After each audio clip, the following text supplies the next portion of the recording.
Hey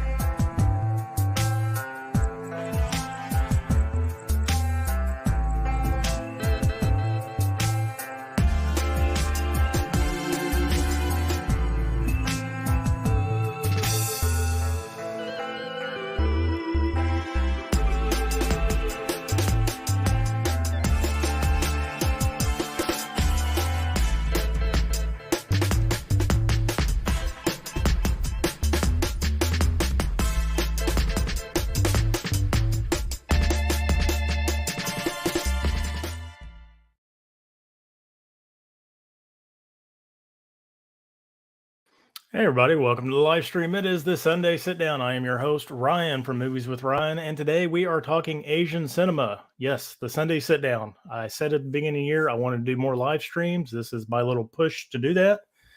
I've got some gentlemen with me. I'm going to bring them up one by one, of course. And we're going to talk a little Asian cinema. We're going to talk to the chat. We're going to show off some movies. We're going to give some recommendations. Everybody knows I love Asian cinema. We got the Hatari Hanzo Sushi and Swords shirt on tonight. But we're going to bring our people in. The first person, he is the master of conversations. We've got Mr. KB Loves Movies. How are you doing tonight? Wu-Tang. Oh, Wu-Tang. Honestly, I'm just here because you promised me all your doubles of your Asian stuff that, you got like steel books and you don't need the old stuff. So I'm happy to be here just for that reason. Well, I can probably somehow get some stuff to you in the near future. We may see about that. But next, we've got the master of the swaps, and I know he loves his martial arts. We got Mr. Dell on Asian movies. Look at that. I should have changed my name. How you doing? That's right. That's right. I like that. I like that. What's going on, good people? Thank you for having me. And I heard KB mention Wu-Tang, so I'm going to give a shout out to the host, Ryan, because on the story, you had one of my favorite Wu-Tang songs playing, Shadowboxing. So props to you. Yeah, like I said the other day on my Fresh Friday driving jams, all the white kids love hip hop, man. Wu-Tang is for the kids. Wu-Tang's for the children. And we can't forget the last man that stepped up. He answered my story. He said, I want to be on the stream. I knew he was kind of a low-key Asian cinema guy, and he's really surprised me in the chat. He's named some bangers, and he is the co-host of Vin v. Vin, and that is Vin from Hard Copy Blues. How you doing tonight, sir? Good. Glad to be here. Just the past few years, especially, I really, really fell in love more with primarily South Korean cinema, and we're going to be talking a lot about South Korea, I think, tonight. But there's just so many titles out there that I fell in love with over the past 4 or 5 years, and I've got my phone ready here to take some notes because I know you guys are going to give me a lot of stuff to write down and put on my immediate watch list for sure. Yes. So the way we're going to do it tonight, I've got this broke down into 4 subjects: horror, samurai, martial arts, and then drama, thrillers. And Yakuza gangster stuff can kind of fall into 3 of those categories. I was originally going to make that a category of its own, but I figured it just kind of crosses so many genres. We're going to pick one. We'll talk about stuff. We'll show off some recommendations, some of our favorite movies, kind of get into it. I know there's some Asian cinema lovers out there. I know there are some people that are looking to get into Asian cinema, and they might be in the chat today. In fact, we got Spicy 4K Action. What is up, fellas? How you doing tonight, Spicy? What's up? What's up, Spicy? We got Corey Wilkerson in the house. Corey. Hey, y'all. How you doing? Oh, we got the man, the myth, the legend, Charlie Day. Hall & Oates in the house. I want to know who he is. I want to know who this man is. And I know, KB, you've been trying to work on it. I know a few people have, and I bet you somebody in the community knows who he is. Somebody. We got this guy in the Vin. You're in the chat too. Now, when I put out that story, I immediately got a message from Kal Deli. He's like, hit up Trini. I was like, man, Trini does not live stream. I know he doesn't, but Culture has probably one of the most diverse Asian cinema collections I've ever seen. And in fact, I'm going to say there's probably at minimum 5 or 6 movies in my stack because of him. Yeah, he gives out great recommendations. I follow him on Instagram, and he's been posting almost daily a new movie, and I've gotten a couple from his. I always comment on his posts, and he has a lot of great stuff. Yes, That's my dude. Yeah. I noticed he hadn't posted in a while, and this whole week he's been watching Asian movies. I'm like, oh, he's gearing up for this so he can school us on what to be watching. Please do. Please give Yes. me more suggestions. Word. Mr. Jared Runner in the house. How you doing tonight, Jared Runner? What's up, Jared? We've got Mrs. Caveman in the house. So this weekend, actually Friday, I had off work and I got to go over to Owensboro, and Mrs. Caveman and Caveman live about an hour away from there. And I messaged him. I told him I was going to be in Owensboro. Unfortunately, I was already there when he finally got back with me. And next time I go over there, I'm going to give him a little bit better heads up. We'll meet up with Caveman. We got Chandler in the house. You know, I have not seen, he hasn't had any updates of his movie room lately, has he? So he got that thing filled out? Speaking of Caveman, man, where are the subtitles? That is, he wanted me to do this with subtitles and speaking horrible broken Japanese. I don't think it's going to happen. Hey, Mr. Good Movie idea, Hitter, man. yes. Don't forget to hit that, smash that like button. All descriptions are down below. All the links to Instagram and YouTube. I guess I could have got my banner up there. There you go. Let's see. Yes, doing the Asian movie month. You know, I didn't think about that. I haven't done I tried to do an Asian movie month last year. Mm-hmm. And I think I got about 2 weeks into it and I just couldn't take it anymore. Not that I don't love Asian cinema, but you can only read subtitles for so long before you just like mentally have to take a break. Like I was joking last night, I'm going to take a break from Asian cinema and watch John Wick 4. Yeah. Yeah. A lot of Asian no spoil. I'm sure everybody's seen John Wick 4 so far. Seeing Sonata and Donnie Yen go at it was an absolute joy. Holland saying hi to everybody. Movie Hunter and Holland and Chandler, everybody saying hi. So we got 10 people in here. So we got some people watching. I greatly appreciate everybody showing up. We'll go ahead and get in this. The first one, let me see if I can get this. Let's see if we can do this.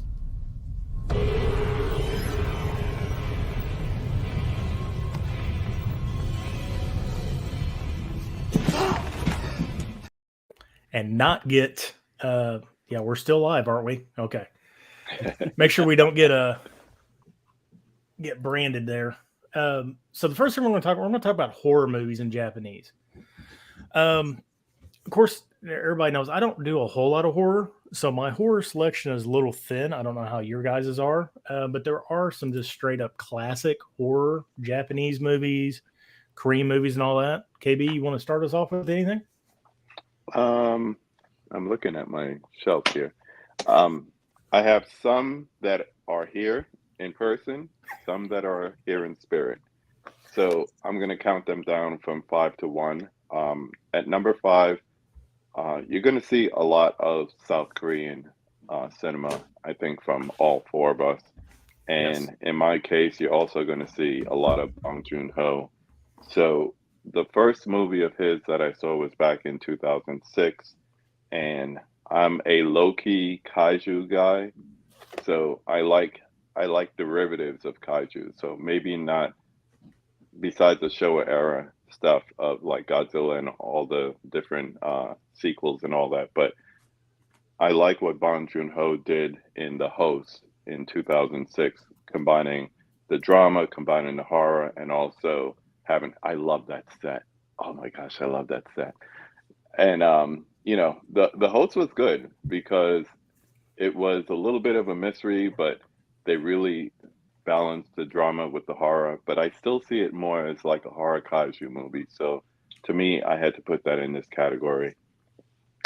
The other thing By the that way, I definitely I think you Oh, can go still ahead. buy this set. I think Orbit DVD has it. This is a great set. It has everything he has in it except for Okja. So and that's a region B or 4K. it is region B, Mm-hmm. Blu-ray. Yes. I think the one thing more than anything people want to do at the end of this stream is if they don't already have one, go buy a region free player. It's really Yes. not that expensive, guys. Just hit up Amazon or what is it, 220 Electronics, and Recommend you know, 220 just get yourself. Electronics. Yep. Yep. Number 4, going up to something that's a little more recent. I love zombie flicks, and I love really good and well done body horror. And you can't beat the Sadness for that.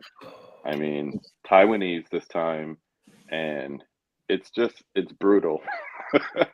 I like using that word when it comes to this movie and a few others, but the Sadness is just brutal, and I just like my body horror like that. So Sadness. Have any of you two seen The Sadness yet? I have not seen the Sadness. Yeah. I have, and it's the most depraved zombie movie. It is. There's scenes. I've got to check it out now. There's scenes in that movie that I've never seen in anything else before, and they did not pull any punches. They followed through 100%, and geez. Yeah, you see a lot of that in Taiwanese and also South Korean. It doesn't matter if it's a crime drama or whatever. There's no camera cut. You know, if somebody is hammering into somebody else's head, you're going to see the hammering going on. You know, they're Yep. big on practical effects and they're Yeah. big on blood splatter, and you're going to see the violence. That's for sure. For sure. Even in their we're gonna get into it later, but when we go into like more of the thriller drama or thriller category, geez, Hmm. they love to just sprinkle everything with that little taste of brutality. Oh yeah, Yes, absolutely. that's for sure. I think at number 3, this is one that Ryan recommended to me, and I only seen it within the last year, and that is The Wailing. And I don't know where that is right now, but There you 2016 go. Japanese film, and it's so funny because the movie just changes on you like right in the middle. At some parts, it's kind of like a crime drama, and then like a comedy. But then all of a sudden, you realize, no, this is really horrific. Yes. And it's like whatever genre you had at the beginning of the movie, you're going to change your mind by the end of the movie. So I had to put this one in that horror category because I would the effects of it, the mysticism with the shaman and everything, all of that falls in. So yeah, The Wailing. I had heard about this movie. Mika was like, "No, you need to watch it. I know you don't like horror, but you need Shout to out watch Mika. this." Yes. And you're right. It starts off as a crime thriller, a family drama, and then it gets a little weird. It gets a little Jackie Chan goofy kind of in the middle, and then all of a Mhm. sudden it does. It turns, and you're like, "Oh, okay, we're dealing with an actual something here." I really, really, really recommend The Wailing if anybody's never seen it. 100%. Yeah. In a couple of weeks, I'll be getting something in the mail. Oh my Instant classic. Instant. Oh, And I've heard about it, and right, it's like 3 hours long, right? So you that- don't feel it. Yeah. I You know, don't feel it. but it's when I'm trying to, it's kind of late at night, and I'm looking for something to watch, and I look at that and I go, man, 3 hours, I can't do it tonight. But I'm Nah, gonna you got to start I'm like gonna make the 7 time, o'clock. Yeah, yeah, I'm gonna make the time. we're going to be overlapping on probably some of our picks. Yeah. The Wailing Oh, being yeah. one of them. I think, I know you haven't seen it, Dell, but I think we all love The Wailing. So if someone pulls it, I'm going to kind of give my thoughts on it now, and I'm not going to pull it later. But I think this is an absolute masterpiece. And I rewatched it a few months ago, and I took so much more away from it from the first watch because there's really a lot going on in this film. I don't think I fully even grasped what really was happening in the first watch. And upon Mhm. watching it a second time, you don't know exactly who the villain is. You don't know who's good, who's bad. Jeez, this is, I mean, Levels. not just Asian cinema. This is top 5 horror period for me. Yes. Yeah. Yeah, for someone that doesn't like horror, I enjoyed the heck out of it. And both Vin and KB have touched on it. I used to love Japanese was my thing. I started with Kurosawa, but South Korea, since I started getting into them, has completely pulled me in. Yes, their movies are a little bit long, but there's almost not a lacking minute in any movie. There's always a detail. There's always plot pushing forward, a story, something going on. And South Korea right now, like Vin said, I think is the hot spot. I know Yes. when we get to drama on that, Yeah. I think here in the last 15 years, some of the best movies have been put out from South Korea. Sorry, KB. Yeah. No. I was just looking, and I guess I'm backing up what you're saying by a little preview of my drama thriller category. So yeah, for sure. Um, just continuing on, and this is going back to when I got into um, Criterion. So this is taking us back to 1977, Japanese, kind of a comedy, horror or horror comedy, however you want to see it. But we're talking about Hausu, or some might say House. No, it's Hasu. Hausu. Yes. And quirky as all get out. That's what I'll say about it. Yeah. But freaky too.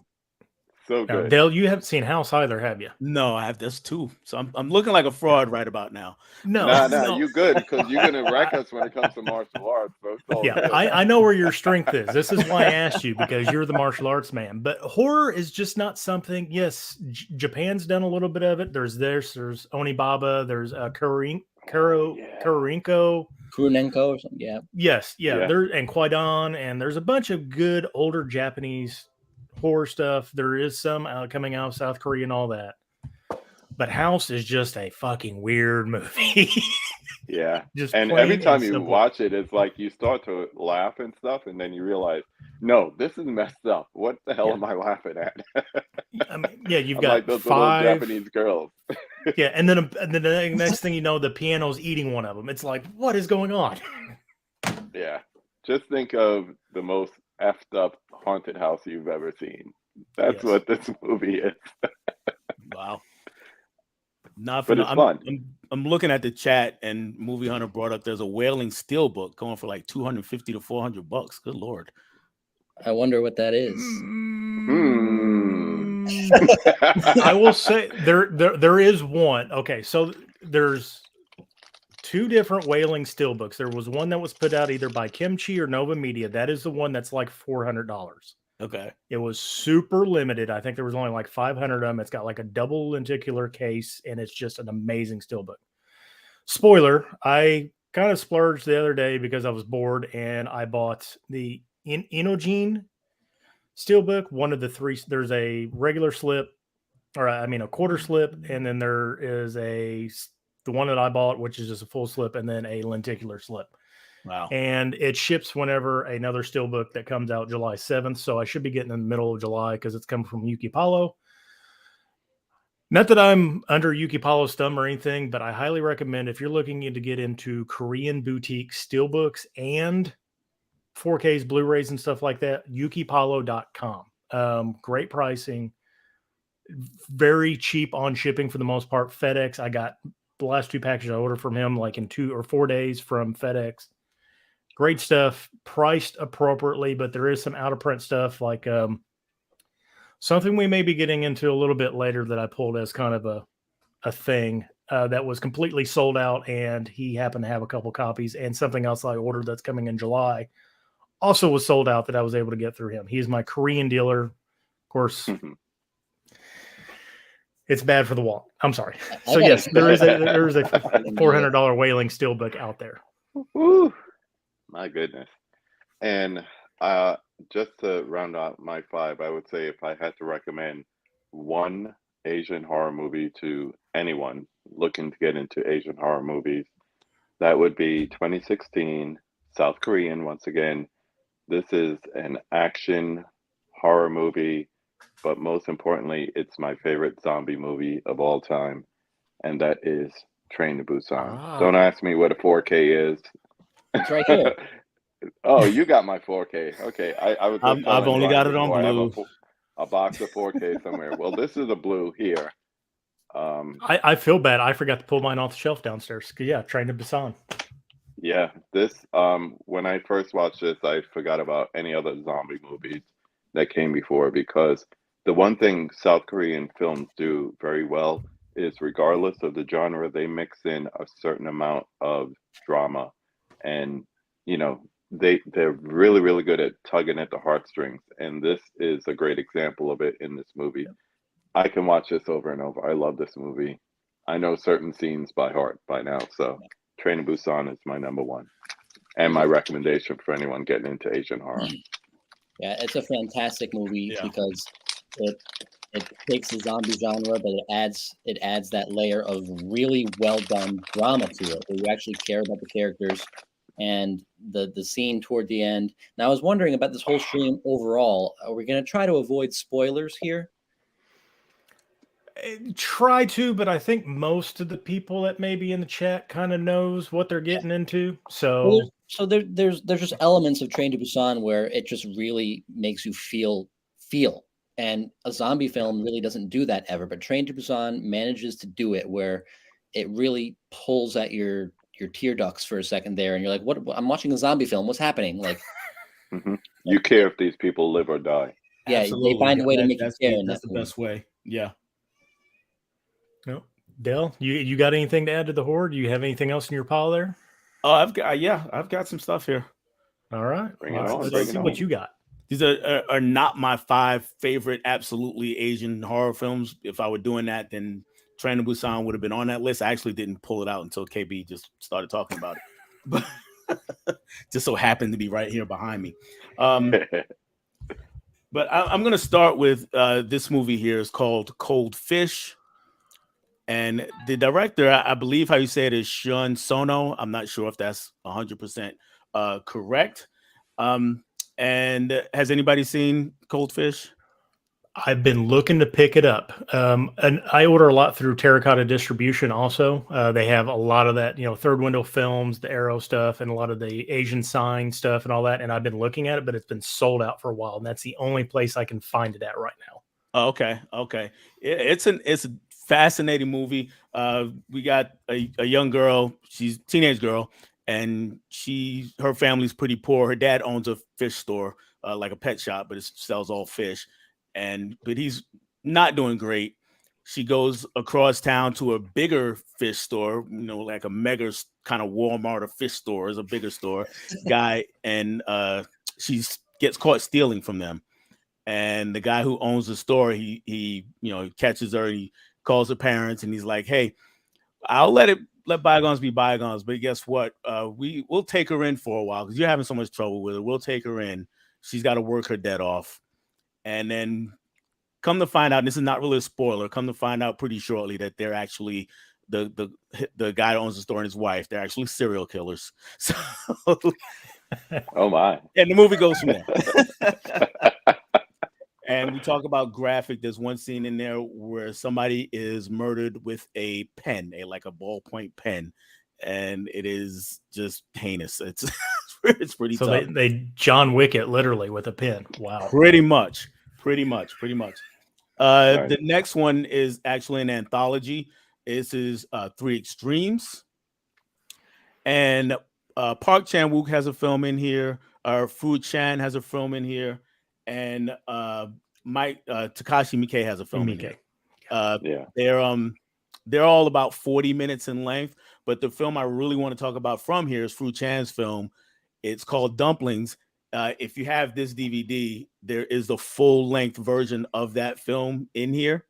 And that film is kind of nuts. The main character is a young woman. I take it, KB, you've seen it. Yeah. Yeah. As not a young woman, but she's a middle-aged woman. She's been married for a long time, and she doesn't think her husband looks at her the same way. Her looks are going. So she wants to, find the fountain of youth. And she finds this woman who has a certain method for restoring your youth. And I'll leave it at that.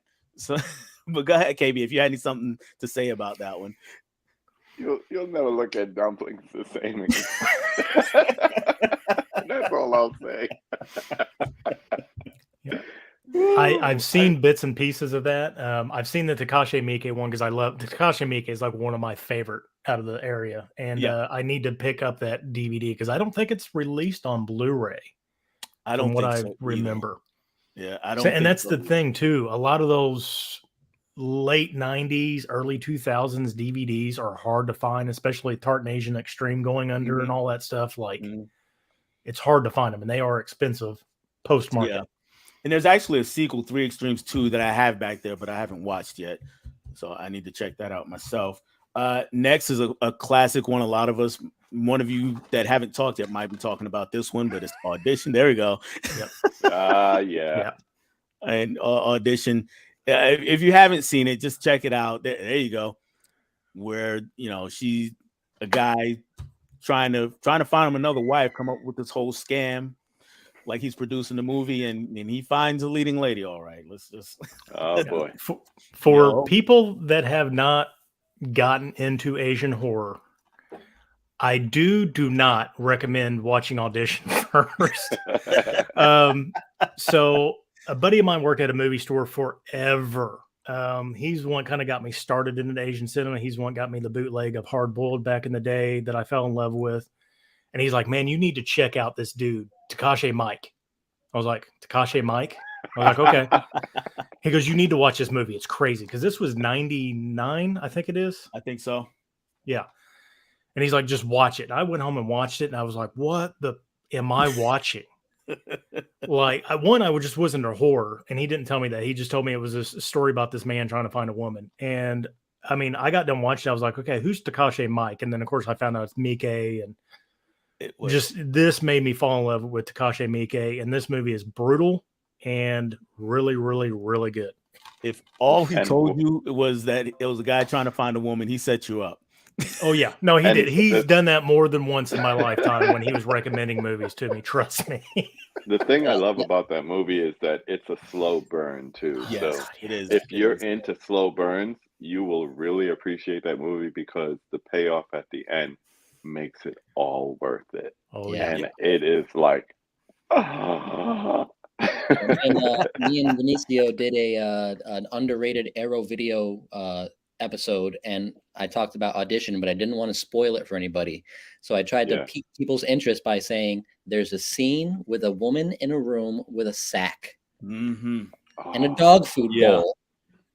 And that's all I said. There's a very large sack and there's a dog food bowl. Yes. That's it. It's a lot happening. So chat, what you're getting is we recommend Audition, but if you have a weak stomach or if you want to jump into Asian horror, you may want to look at some of the other recommendations first. Yeah. All right. Next one is one I actually think if you want to get into Asian horror, this is probably a good place to start. This is not a gory movie like the other ones. It is definitely creepy though, and it is a classic as far as I'm concerned. That's A Tale of Two Sisters. And it is there's an American remake, but it's not called that. I think it's The Uninvited. I think that's the name of it. I think so. Yeah. And Elizabeth Banks is in it, and I didn't care for it. It was terrible. But this is really, really good. Young girl comes home from a mental asylum and she thinks she's seeing things, or she is seeing things, and she thinks she's not sure about her mom or stepmom rather, and it's a really good Asian horror movie. If you're not into gore, that's probably a good place to start. But you want to watch a horror movie. Yeah. I bought it. I got the Arrow version. Oh, I'm sorry, Ben. I was going to say that's another slow burner. It is. Yes. The last one is a movie that KB and I have talked about a couple times now, and that's a vampire flick. Park Chan-wook's Thirst. Yeah. I left my copy downstairs. So I just watched that 2 weekends ago to get prepped for this because you guys had talked about it. I bought it at that last Kino sale. Nice. I was blown away by it. Yes. So I don't like horror, blah, blah, blah, but I like vampire movies. I like zombie movies and stuff like that. And I like the take of vampirism on it. Mm-hmm. And I love the struggle of a religious man dealing with trying to not break every rule that he is set to not break. Yeah. Trying not to, to cure his vampirism, not cure it, but quench his thirst, to say. And the lady that is in that is batshit crazy by the end of the movie, and I loved it. Loved it. Yep. And that's got your favorite actor in it, Ben. I forget what his name is. Oh, yeah, Song Kang-ho. Yes. Yep. He plays the father. For most people that would know him, they know him as the father in Parasite. And I don't know what it is about him. I just love him and everything he does. And I kind of seeked him out. I went to his IMDb and found I kind of researched him, and that's how I found this actually. Yes. I was going to get it and bring it up here specifically talked about because I know, Del, you asked me what I thought of it, and I loved it. It was great. Good. I'm glad to hear it. So good. And that's it for me. I'm done. Ben, what do you got for us? All right. Just want to quickly reiterate what KB said. The Host is amazing. I love this movie. It's such a great creature feature. If you guys have not seen The Host, it is very much worth your time. It says right on the cover of the DVD or the Blu-ray, on par with Jaws, which is like, wow, really? But you know what? It's not that far off. I think this is a great film. But I just have 3 other ones I'll mention quickly here. I feel bad for you. You're going last. We're taking everything here, but No, you're fine. I've got a big He's got stack a over lot. here. Trust me. well, we talked about Takashi Miike a couple of times, so I can't leave this off because I feel like this is one that didn't get mentioned from Takashi Miike. I don't know if you're about to pull this too. This is like more, you could say this is an action film, but I put it in horror just because I just put it in horror, and that's Terraformers. Oh, no, it's not the one. I haven't watched that one yet. I own it. Haven't watched it. I think I know Giant what cockroaches. Ryan has. Giant cockroaches. This is another one I mentioned on the stream with Vinicio. Real quick plot synopsis. People are trying to populate Mars, so they send cockroaches and algae up to Mars to try to get it to be, habitable for people, and they revisit the planet like years and years later to try to exterminate the cockroaches to bring people on, but the cockroaches have evolved into these giant Michael Bay Ninja Turtle things. And the crew that got sent up into space to eradicate them, they're all convicts or criminals or drug addicts or kind of, vagrants of society, but they've all been implanted with this DNA. Well, they have this shot pen on them, and when they take the shot into their body, they mutate into hybrid insect people, and everyone has a different bug that they get injected with, and it makes them like superhuman, almost like Power Rangers in a sense. It's very, very interesting. But yeah, Terraformers. I find it funny you said Michael Bay. I once seen somebody in a Reddit thread describe Terraformers as Michael Bay giving Takashi Miike pointers on how to direct Starship Troopers. That's perfect. Wow. That's Wow. wow. That's a lot. That's sounds actually accurate. very perfect. That's Yes. perfect. Yeah, I haven't watched it yet. I picked it up solely because it was Takashi Miike, but I haven't watched it yet. That's So perfect. I just knew giant cockroaches. Yeah. The next one I'll touch on quick here. I think Mika might have mentioned it in the chat a little bit ago, and that is Zombie for Sale. This is another spin on the zombie genre. This is more like a zombie comedy, but again, I was kind of fishing for some horror that's a little bit more underrated or not known. So I'm going to pull this one. It's about another South Korean film. The Korean government accidentally creates these zombies, and it's played by a fairly young guy, and he is a zombie, and he stumbles upon this family who's kind of struggling financially, and he bites one of them, but they don't turn into zombies. They kind of, it's almost like a miracle when they get bit by this zombie, they start to feel better and more lively and younger. So then the family tries to cash in on this, and they have the whole town come and get bit in the arm by this zombie and make money off of it. But of course, things go south. That's interesting. Wow. Yeah. I never heard of that one. I definitely want to check that out. What it's label cool. is it on? This is Arrow Video. Yeah. It is an Arrow. Okay. So Stephanie Sweet. from Movie Chatter, I think, late last year recommended that, and I picked it up at the last Arrow sale, and I've yet to watch it. It was one of the ones I was going to try to watch before this stream. I got 2 more quickly here. I think everyone knows about this film. If you haven't seen it, I'm sure you know about it, and that is the original version of The Ring, Ringu. Ringu. Yeah. And you know what? I'm not here to say, oh, this is so much better than the American version, because honestly, they're very different, but I think they both have their place. And I don't think that this is much, much better than the American one, honestly, but it is very good. And there's one scene that they do where they lower a man into the well that we all know from the film. And it's a very tense scene that the American version does not have. So if you like The Ring, the American version with Naomi Watts, definitely check this one out. It is worth a view. And the last one I'll touch on quickly is one that I actually don't remember too much about, but I wanted to give it a little bit of love. Maybe this is what you were covering, another Takashi Miike film. Should I save it? You know what? If this is what you had, we'll just talk about it. And that's Ichi the Killer. Yep. I knew that's what he pulled. This is Yes. a brutal. This is so same thing as what when we were talking about what was that when we were talking about that last brutal film Audition. Maybe not start with that. Same thing. Don't start with this film, because this is way worse than Audition. Way worse. Yes. This is it's a live action anime is what I call it. It's bonkers, but it's almost played for laughs a lot of times. Yes. So I'm glad you said live action anime because Takashi Miike has 116 directing credits, I believe, under his name. And a lot of his stuff is pulled from manga and animations. And he does a lot of Zebraman 2. But he's got a lot of stuff that he's pulled from Japanese comic culture. Ichi the Killer, again, this guy in the front is not Ichi the Killer. I'm going to tell you that right now, not to spoil it, but this dude is psychotic. But the guy that he's going after is even more psychotic. So love Ichi the Killer. That threw me too the first time I saw it. I was like, wait a minute, his name's not Ichi? What is happening? Yeah.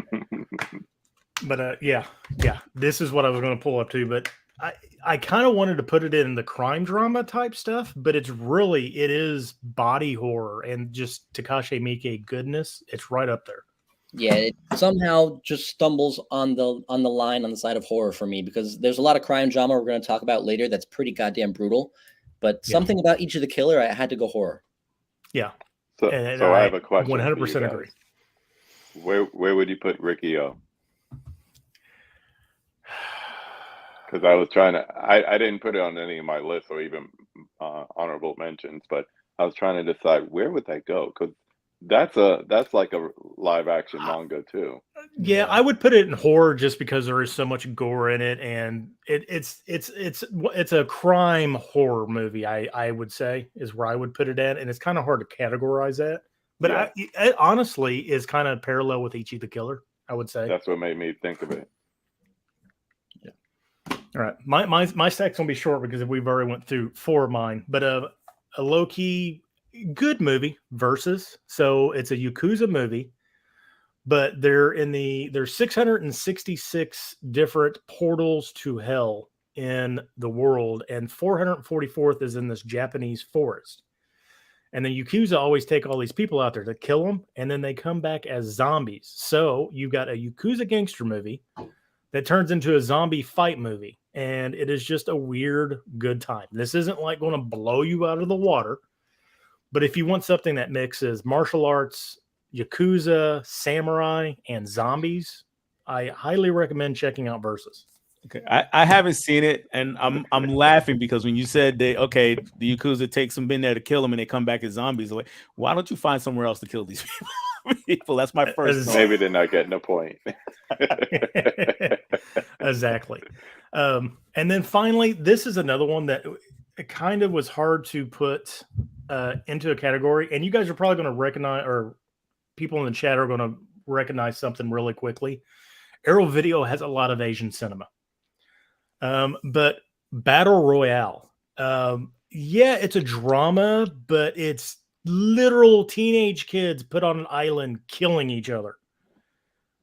If you don't have this, you don't have Hunger Games, you don't have the Squid Game. It's got Takeshi Kitano in it, one of his early roles after he got out of comedy and stopped being beat Takashi.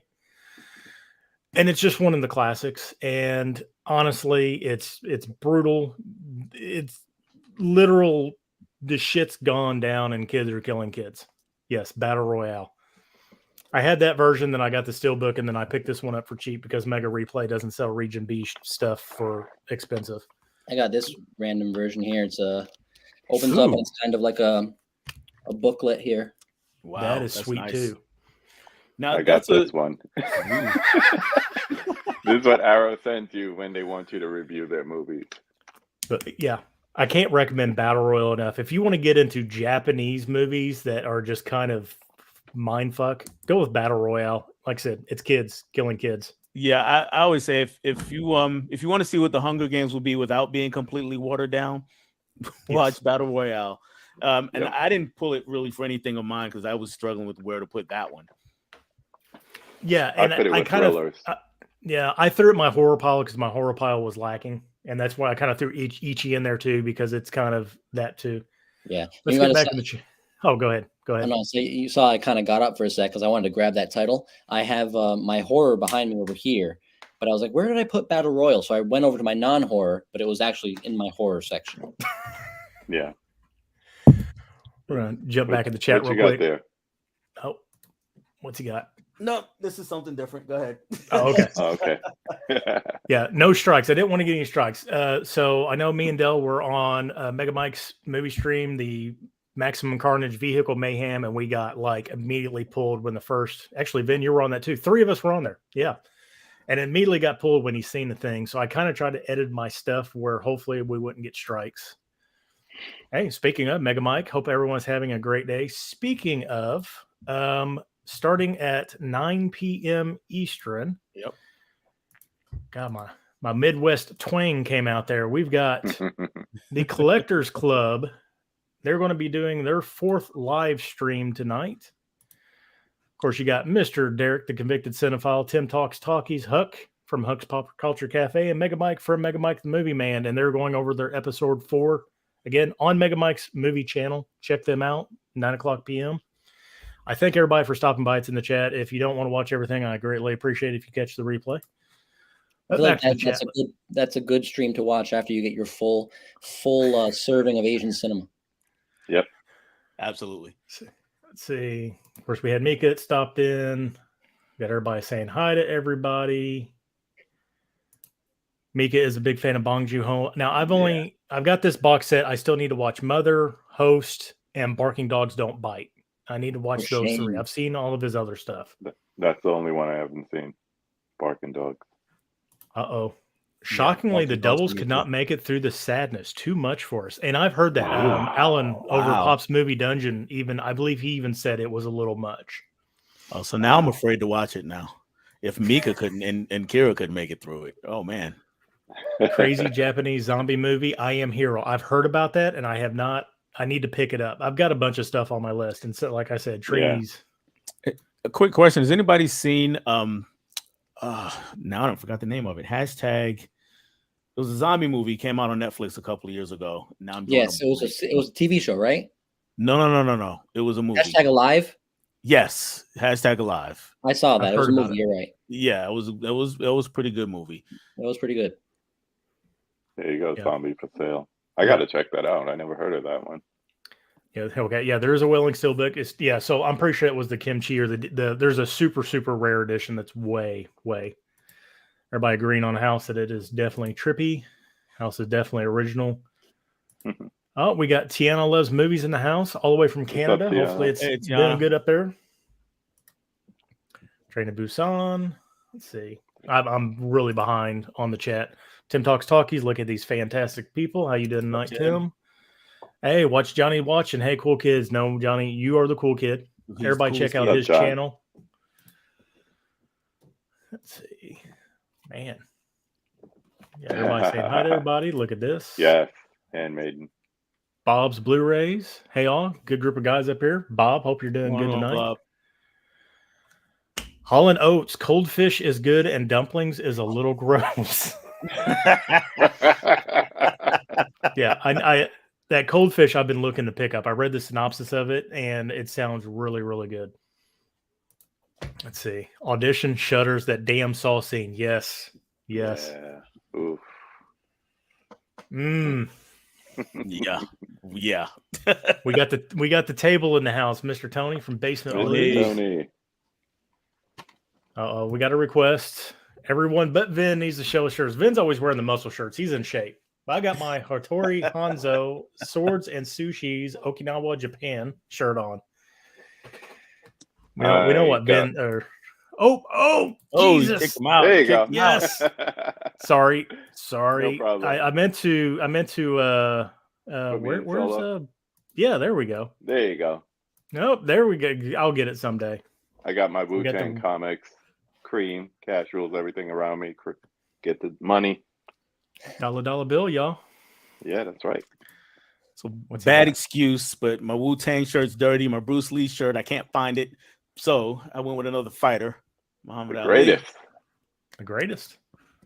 The man. What muscle shirt are you wearing today, Vin? Oh, it's just a tan t-shirt. Okay. You did a 5K. What was it, yesterday or today? That's the all Vin shirt. Saturday I did with my kids.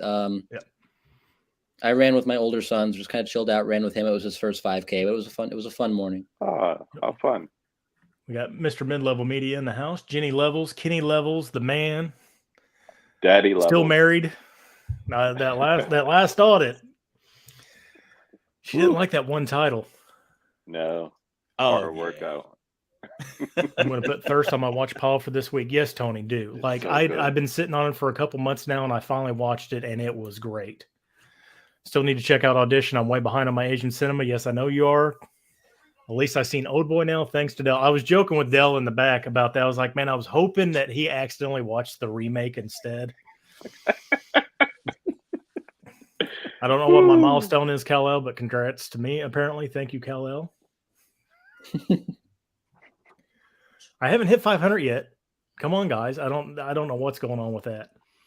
I've been sitting at 493 now for like 2 months. Oh, come on, guys. Let's give him get out. 500. Whoever's in the chat that's not sub up. Yeah, definitely. Oh, we got our darling Caprice. Dracula Hey, 4. Caprice. Hello, my darling. Oh, you just missed the horror, I think. Song Kang Ho, A Quiet Family horror comedy. Okay, Quiet Family. I've seen that on his IMDb, so I need to check that out. I got to put that on I got my phone here. I'm writing down all your guys' stuff. I got to put that on there. Same.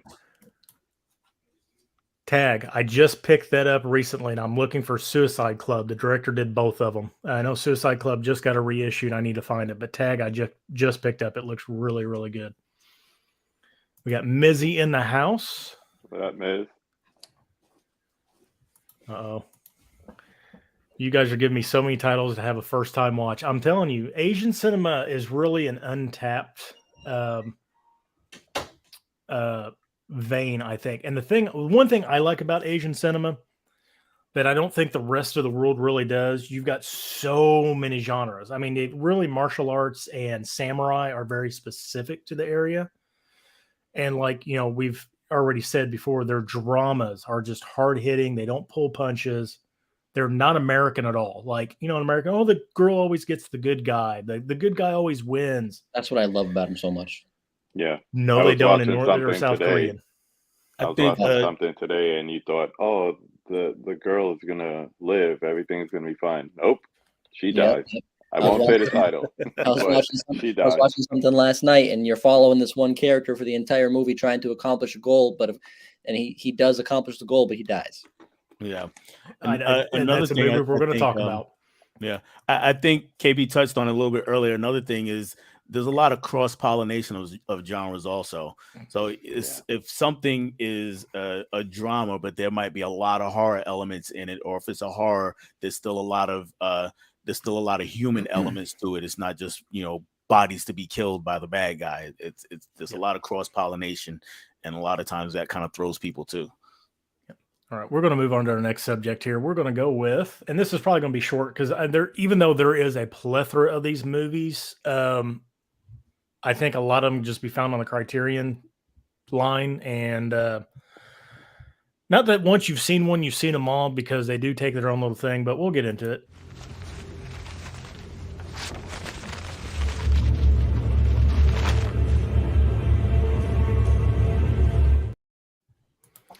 From one of my favorite movies. Anybody know what that sign says at all? No. Total Massacre. And that's what happens in that movie. Yes. Anybody want to start off Samurai here? Maybe we should reverse it and let you go first. I will do it. Yeah, We're going to man. get this right out of the way. Seven Samurai. Everybody needs to at least watch this movie one time. It's inspired so many movies. You wouldn't have a tone of Westerns that you had in the 70s. My only issue with it, runtime, it's 3 hours and 42 minutes, something like that. There's not much rewatchability. And even though Criterion did a great job on this restoration, the movie is still kind of difficult to watch.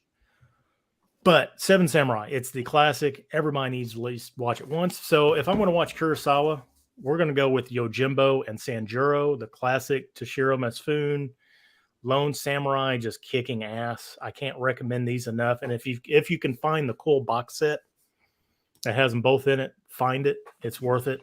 It just looks cool on the shelf. But anybody knows Akira Kurosawa and Toshiro Mifune had a very, very bountiful career making movies together until towards the end. Together. Yeah. That's He was Oh, go ahead. I was just gonna say I don't have it, but I watched Yojimbo for the first time this week, actually leading up to it. So, and yeah, I did enjoy that movie. Yes. Yeah. It's More than Seven Samurai? I would say Or maybe just different? I might have enjoyed it a little bit more, but I don't think it's better than Seven Samurai. I agree. So, I okay. enjoyed more, but yeah, Seven Samurai. I know I've got a hot take on that. That Seven Samurai is a one-time watch, and I think it just has to do with the runtime. And the reason I say Yojimbo and Sanjuro is a better one is because there's a little bit more rewatchability out of it. Yeah. But overall, you cannot deny Seven Samurai. Like it is the definitive samurai movie. Speaking of definitive, we would not have Kill Bill if it was not for Lady Snowblood. Yes. Great, Yep. just bloody, murderous female. So basically, God, man, I got to remember how the story goes. Her mom was raped basically by these three guys. She's born in prison because her mom is put in prison. She is told the stories of what happened. And when she grows up, she goes and finds the guys, and it's over the top like Kill Bill. It's Quentin. Yeah, it's bloody. It's great. The fight scenes, even though there's not a whole lot of them, very dynamic. And I really, really love Lady Snowblood. Yeah, the opening scene, I got turned on to that movie by Nick over at AV Impulse.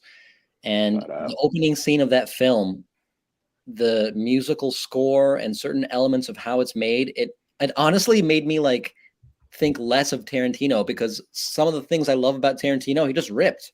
Yep. He just ripped it off these other films, like it was like this totally could have been made by Tarantino back in the day. And he just obviously was influenced by Lady Snowblood. And it's like, I don't know. It kind of made me think, what else did he rip? Like, I don't know. A lot. A lot. We'll be talking about a couple more here in a little bit. So Vin, I'm going to take a little credit. I'm patting myself on the back because I turned Nick onto that movie when he came on Movie Swap.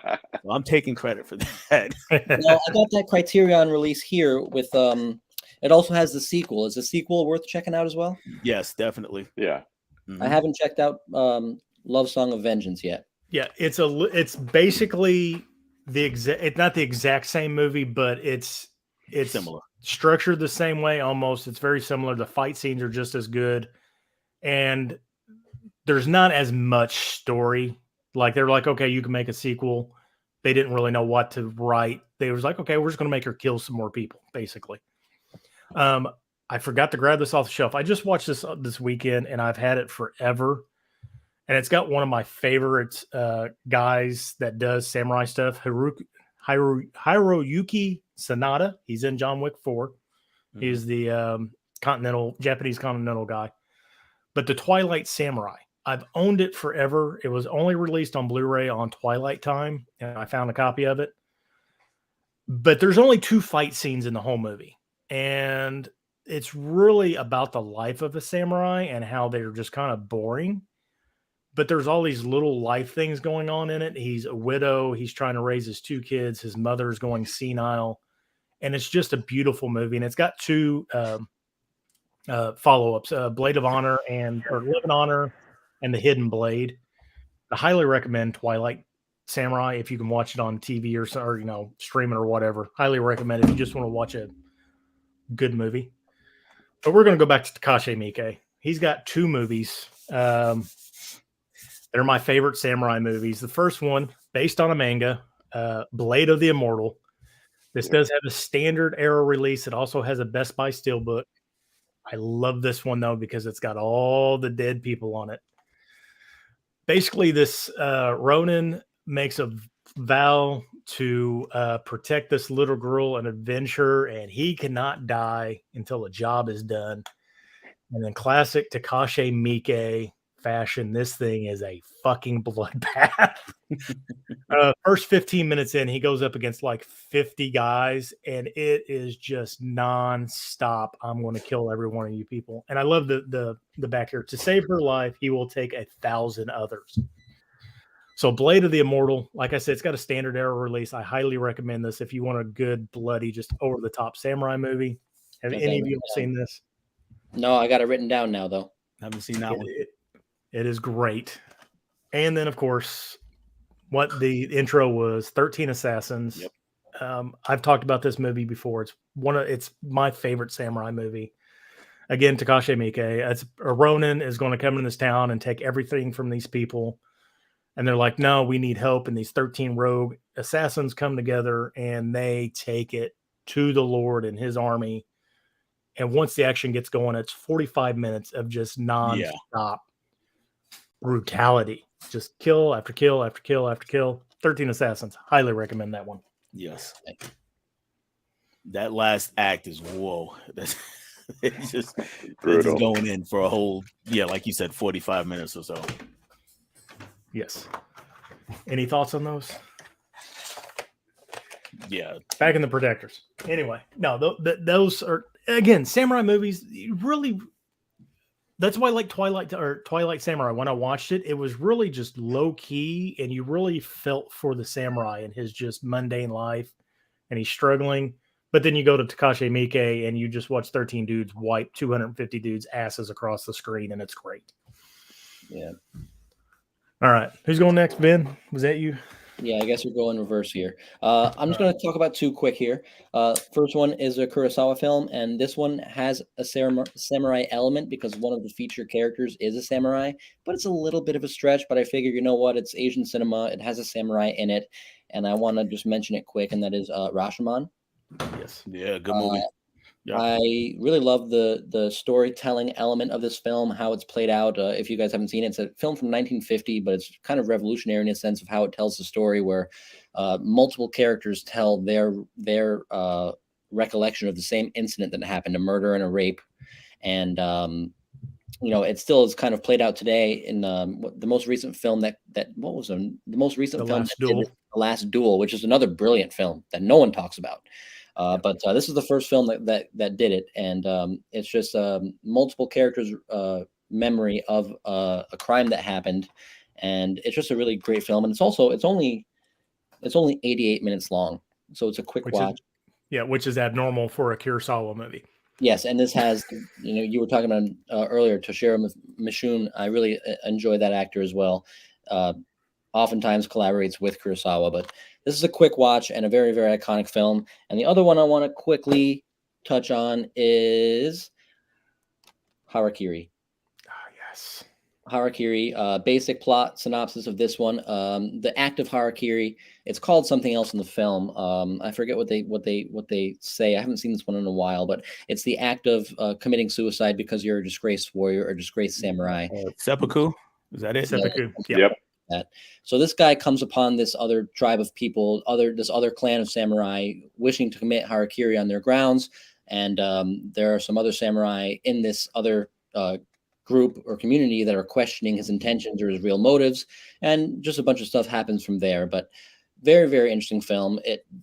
It stands out, I feel, in a way from a lot of other samurai films because it's a little bit of a different style of movie that centers around this ritualistic act of suicide. But it's a little bit longer. This one's 133 minutes, but this is one I always think about. And when samurai was in my head, I was like, Harakiri. You got to talk about Harakiri. Yes. There you go. Now, have you seen the Takashi Miike remake? I have not. It's almost a shot per shot. It's a little bit more dramatic because it is Miike, but it's done just both movies. I mean, side by side are just fantastic movies. Of course, his is in color, which that one is black and white, if I remember correctly, right? Yeah. Mm-hmm. Yeah. Miike's is in color, but yeah, it's both of them are fantastic. Nice. Yeah, that's it for me. What you got, Dale? What you got? All right, so you brought up Yojimbo. Like I said, I just watched that one. I was going to talk about that one in 13 Assassins and Lady Snowblood. So that leaves me with really one other movie. This was another one that I actually just watched this week. And this was probably my favorite of everything I watched this week. And that was the first movie in this franchise. This was Lone Wolf and Cub, Sword of Vengeance. That movie it really had me in there with him. If you're not familiar with it, we get a samurai and some things happen to his family and he's left with just the baby, so that's the cub, and he's gonna try and get some revenge. He's also accused of going against the rule of the king, and so the other samurais are after him for that. And yeah, I just really had a good time watching that one. Yes, he was the Lord's decapitator, and they tried to Yes. kill him. Yes, the executor and decapitator. Yes. Yes, yes. Yeah. So Lone Wolf and Cub. I've only seen the first one, and I've seen bits and pieces of the second and third one because I originally owned the Shogun Assassin, which was the American butchering of the first three movies. Yeah. And it's so cool because they come to kill him and they end up killing his wife. But the way he decides if he's going to take the baby with him or kill the kid is awesome. Mhm. And then you get the baby card of death, which is just fantastic. That is RZA. amazing. That's Yes. Now, is that where the Wu-Tang song comes from? RZA, Liquid Swords. Yeah. yes. Yep. The beginning of the album. Yep. Mm-hmm. Such a good song. That's Yes, really it is. that's all I got. So Yeah. So if I would give one recommendation, if people want to get into samurai and they do collect the Criterion during the sale, pick up the Lone Wolf and Cub box set. It's got all 6 movies on it. It's a quick watch. They're all about an hour and 25, hour and 35 minutes long. Yeah, it was short. And it's some of the best late 70s brutal samurai stuff where stuff was kind of over the top. There's blood, head rolls and blood splurts and all that stuff. But Mhm, mhm. just the ingenuity they had with the kid's baby cart and all that other stuff is great. And from what I've heard, they don't lag through all of them. Like each movie is just as good as the other one. Okay, yeah, I haven't seen any of the other ones yet either, so I might be picking that one up too. What you got, KB?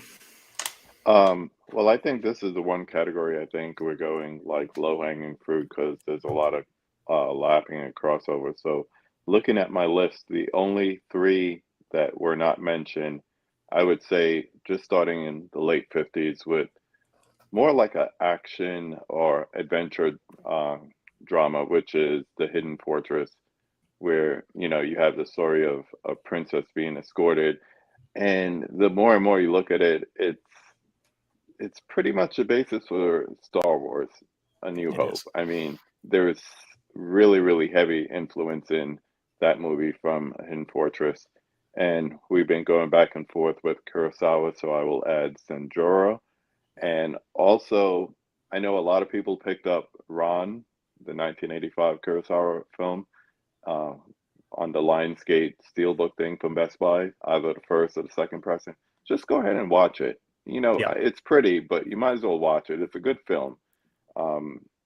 It tells a story of a retiring samurai kind of giving like a succession type thing over to his 3 sons and what happens when you have scions involved in a legacy. So take it out the case, unwrap the plastic. It looks good on your shelf, but it looks better in your player, and check it out. It's not just to Absolutely. look pretty. I mean, we could have just picked every single Kurosawa samurai movie he's ever made. Yeah. I mean, there's no reason not to. I mean, from Redbeard to Ron to Kagemusha to everything. Like, Yeah. he has not had a bad movie. Yeah, and just to go back and kind of make it full circle to where you started with Seven Samurai, we were mentioning it in the chat that we have that you don't get films like Magnificent Seven without the basis of Seven Samurai. So it is so influential on movies and plots. Even like I was saying, an episode recently of The Mandalorian was pretty much Seven Samurai. So Yeah. might as well see the OG, and then you can understand where it's been adapted from. And Ron, if you're looking for another reason to watch that, it's basically Kurosawa's take on King Lear. So if you're a Shakespeare person, you could get into it that way too. All right. Korean movies, no happy ending. You are correct. More or less, yeah. Mid-level right. media. I still can't figure out what the hell genre Old Boy was. Drama. Drama thriller. Yeah, drama thriller. Mm-hmm. Let's see. Old Boy is commonly found in the comedy section, Ken. Oh, That I would love be the the original Spike Lee Old Boy, but it's version. hard to come by. So Tiana brings up a good point. And you even said this, KB. Region free is the best thing to do. Importing stuff is the best thing. Terracotta Distribution is a great resource. They carry a bunch of different Asian stuff. I even said I know boutique steelbook stuff and all that. Yukipalo.com. Arrow's got a lot of Arrow UK's got a lot of great stuff. Eureka's got a lot of great stuff. BFI's got some of the Kurosawa stuff if you're in England, which I don't think I have any English people watching right now. But Old Boy has been getting a lot of love lately. Arrow's put out the 4K edition, which luckily is region free, but the Blu-ray, I believe, is locked. Yeah. Something we're going to talk about here soon. I know we will because it's Old Boy, but the Arrow edition is region free, but the other two movies in the Vengeance trilogy are not. They are region locked. So if there's any reason to go region free and you want to get an Asian cinema, now is the time to do it. 220 electronics, $135 out the door, shipped to you. You can get a Sony SB1700 region free. I've had one for 2 years now, had no issues out of it. Love it. Best thing I ever did. I think my Old Boy is a region B. But beside that, though, even if you're not into Asian cinema or even international cinema, another good reason to get a region free play of those, because sometimes you can just find them cheaper, American movies cheaper that are region B. And some of the things are out of print in America and they want $90, $100 for it. You can see it right on eBay. It'll be $90 for one. The next one is $15. And you see, well, what's the difference? Well, one is region B and one's region A. Like BFI and I think Indicator have some crossover with like stuff that is very out of print here or we never had, but it is locked to region B. So it's like, Steve Mayer's in the house, ladies and gentlemen, flick friends. Yeah, Masters of Cinema stuff. Yeah. Let's see. There was something. Oh, here we go. We got the man, the myth himself, Larry McMullen. Hey, Ryan, KB, Vin, Dell. I'm super late. Need to get more into Asian cinema. Yes, you do. Take those notes. Good stuff. Yeah, and again, Mika, Samurai, like, I feel like with Samurai, once you've seen one, you've seen them all, but really each Samurai movie I've ever watched has been completely different, and it depends on how you want to watch them. Do you want to watch, like, the traditional, like, Samurai life movies, like Twilight Samurai, or do you want to watch the batshit stuff where everybody's getting decapitated, like 13 Assassins or Lone Wolf and Cub?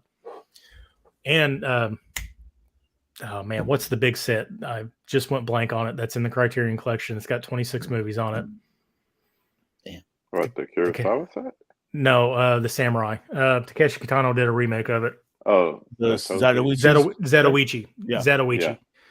Another great set. Catch it on sale. It's $100. 26 movies. The Blind Swordsman is probably one of the best, longest running samurai movie series to come out of Japan.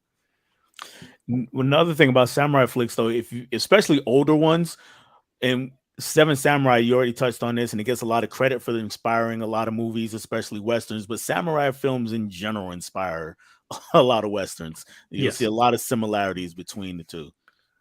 I mean, really, honestly, a samurai movie is just the Japanese version of a western. And westerns. Yeah. I mean, that's really you replace the swords with guns.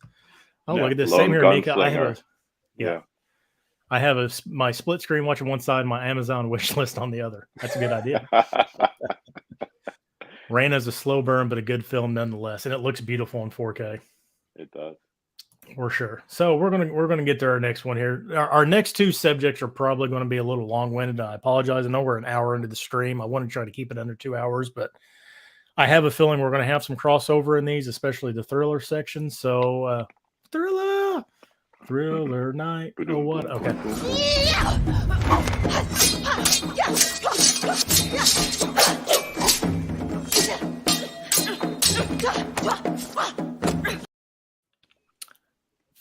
You just reminded me I have to get that Sony favorite weapon scene ever in a movie. I love that.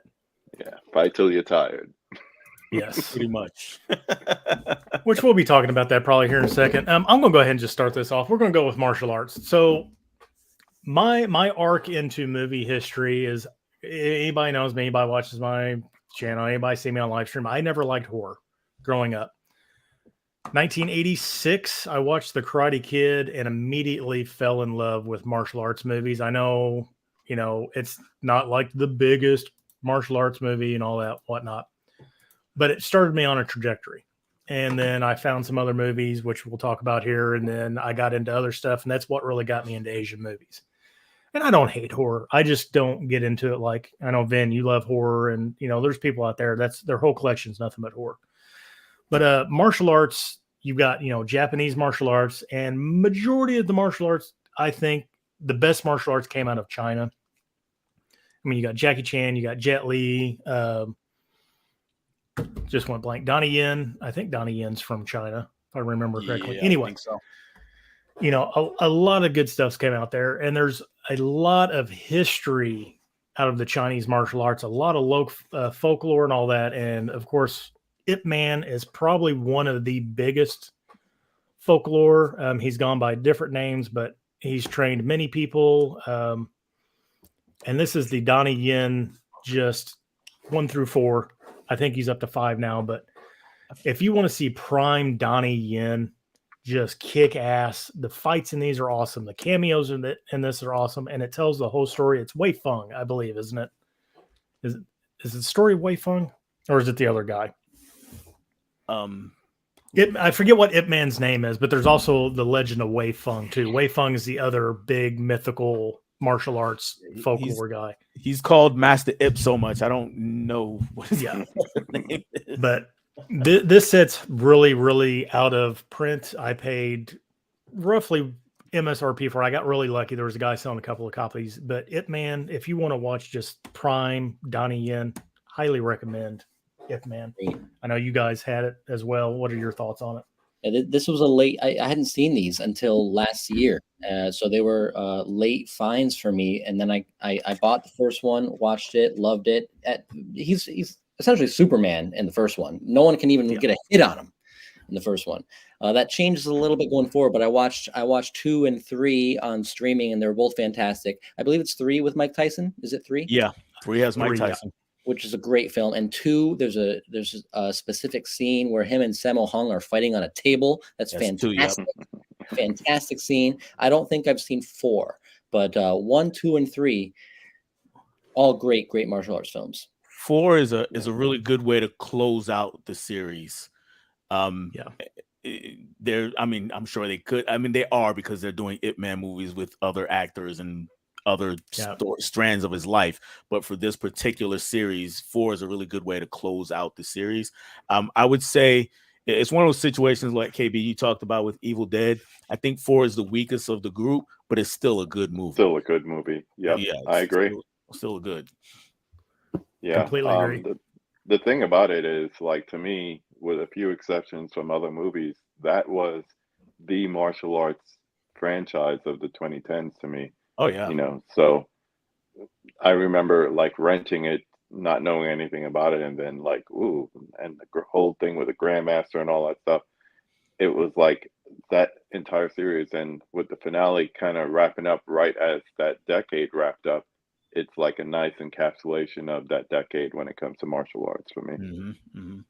Yeah, I love how that film plays with the idea of grandmasters or masters from different territories or schools coming and challenging each other. Just classic martial arts cinema. It was just hilarious to me when the guy comes in right at the beginning. Guy comes in his house to to challenge him, and his wife is just like, just don't break everything. Just kind of goes off into the other room. Yeah, the elevator fight scene where they're in the elevator and he's like, they come out of the elevator and the guy wants to fight. Yeah, I forget which one it is, and he's like, just it's okay, woman, just stay in the elevator. I'll meet you on the first floor. Let me take care of business. And then he doesn't even really fight the dude. He just like, I'm better than you. Just go. But speaking of Sammo Hung, so like if I could have a rundown, I will never compare anybody to Bruce Lee. To me, Bruce Lee is the penultimate person, only because he had his own style, his own philosophy, and it's Bruce Lee. There was a ton of imitators, but Jackie Chan, Sammo Hung, Stephen Chow, Donnie Yen, Jet Li. That's my 5. That's my Mount Rushmore of martial artists. So Sammo Hung, and he teams up with Karl Maka, which has been in a couple other movies too, but this is like one of the very first ventures of Sammo Hung outside of Jackie Chan and his relationship. That's Skinny Tiger, Fatty Dragon. Sammo Hung, if anybody knows, longtime choreographer with Jackie Chan, longtime fight guy with him, stunt coordinator, everything. Sammo Hung's a very overweight guy, but he is probably one of the most athletic, acrobatic martial artists I've ever seen. He's very He nimble. whooped ass. That's Yeah. exactly what I was going to say, Dell. He's nimble as hell. Yeah. If So- anybody up there around our age in the chat, you might remember TV series Martial Law. He was the Yes. lead character in that. Yes. Again, you can't go wrong with the Sammo Hung. I'm going to preface this. Anything pre-2000, you can't go wrong with Sammo Hung. Now he's gotten up in age. Him and Jackie and Jet Li and all of them are not as good as they used to be. But the 80s and 90s Sammo Hung and Jackie Chan stuff is the best stuff. But interesting enough, I watched John Wick 4 last night. And I was watching the bonus stuff, and Scott Adkins' character is actually based on Sammo Hung's character out of one of the movies. I don't remember which one they said. Wow. Okay. But they put Scott Adkins in a fat suit because they wanted him to be like Sammo Hung. They wanted him to be big but nimble. So Skinny Tiger, Fatty Ah. Dragon. Then this is I from was wondering Eureka. why he was wearing that. Yes. So Okay. yeah, they modeled him after Sammo Hung. But you'll notice Eureka and 88 Films, probably a lot of my collections in these. Eureka and 88 Films do a lot of the Jackie Chan, Sammo Hung stuff. So speaking of the Dragon Brothers, so all three of these guys came out of the same opera school. So one thing I love about Jackie Chan is he was not a martial artist first. He was actually a stage actor, an opera person, all that. He learned Wing Chun secondary. And that's where you really get his acting at. And all three of these guys, Sammo Hung, Jackie Chan, and Yun Biao, all came out of the same studio. And they all became best friends. And Dragons Forever, I champion this every time. This is like my second favorite Jackie Chan movie. Yes. The sequences and the choreography in this are just insane. There's a one point where all three of them are fighting, and the choreography is just insane. And this is one of the few 80s Jackie Chan movies that actually has a good story to it. Because most time it's like, oh, plot A, plot B, Jackie Chan kick butt. But this is just really all through good, and you never see the same thing twice in this whatsoever.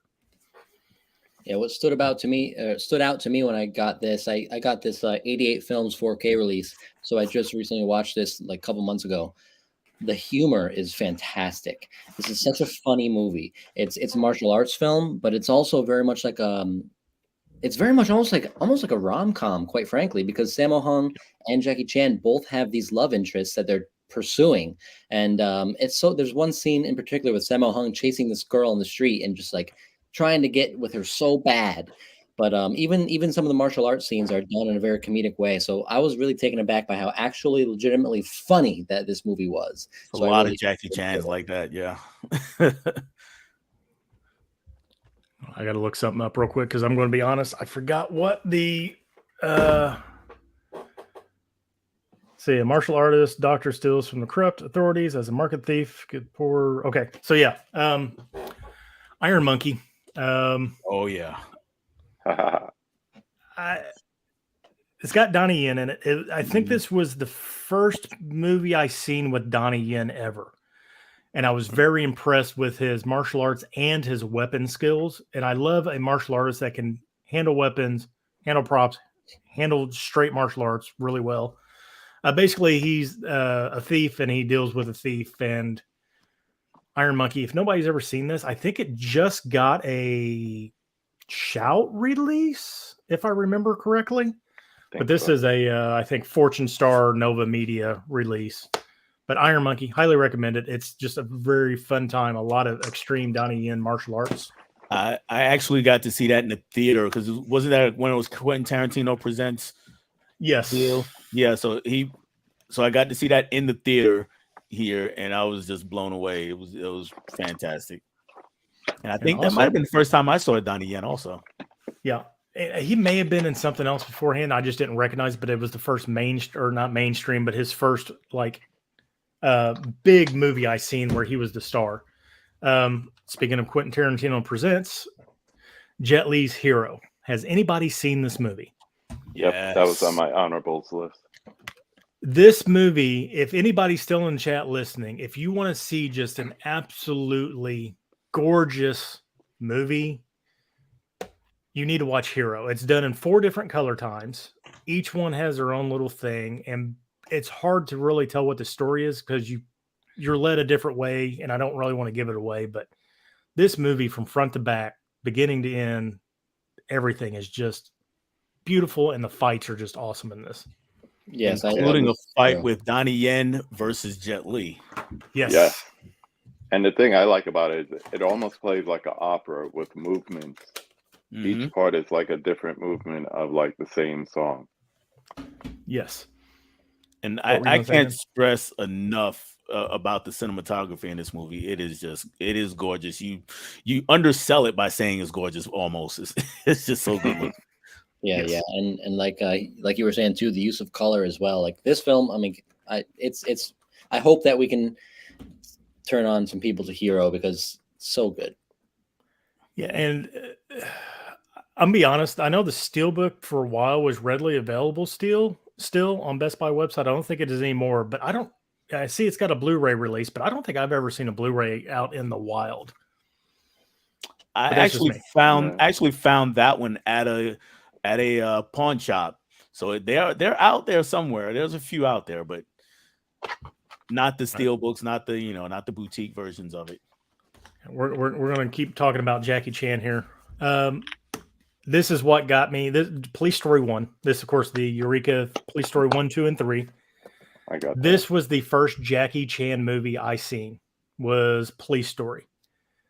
And it blew me away. I mean, the stunts that he was doing and all that. And this is what, after Karate Kid, I seen this and I was like, okay, I'm invested. Like, this dude's insane. He's doing his own stunts. He's funny. The action is just crazy. Police Story 2 is okay. Police Story 3, Michelle Yeoh is in it. Super Cop. Yep, It just Cop, came out on yep. 4K. Yep. Yep.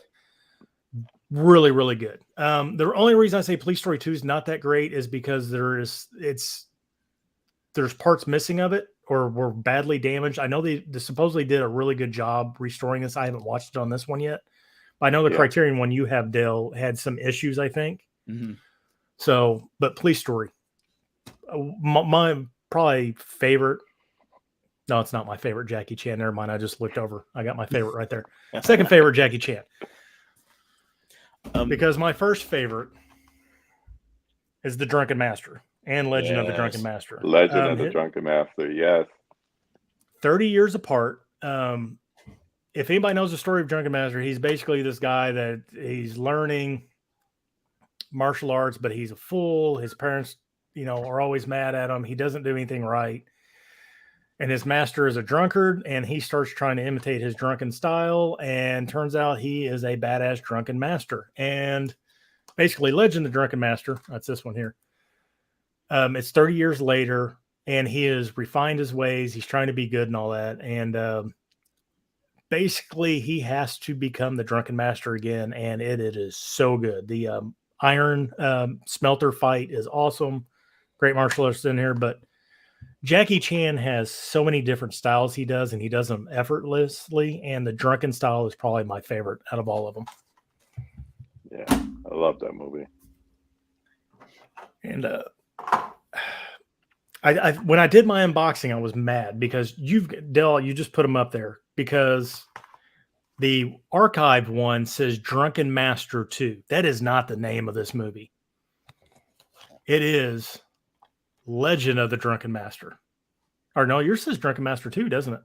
It says the definitive edition Drunken Master, and this one is Legend of the Drunken Master. The Drunken Master. Okay.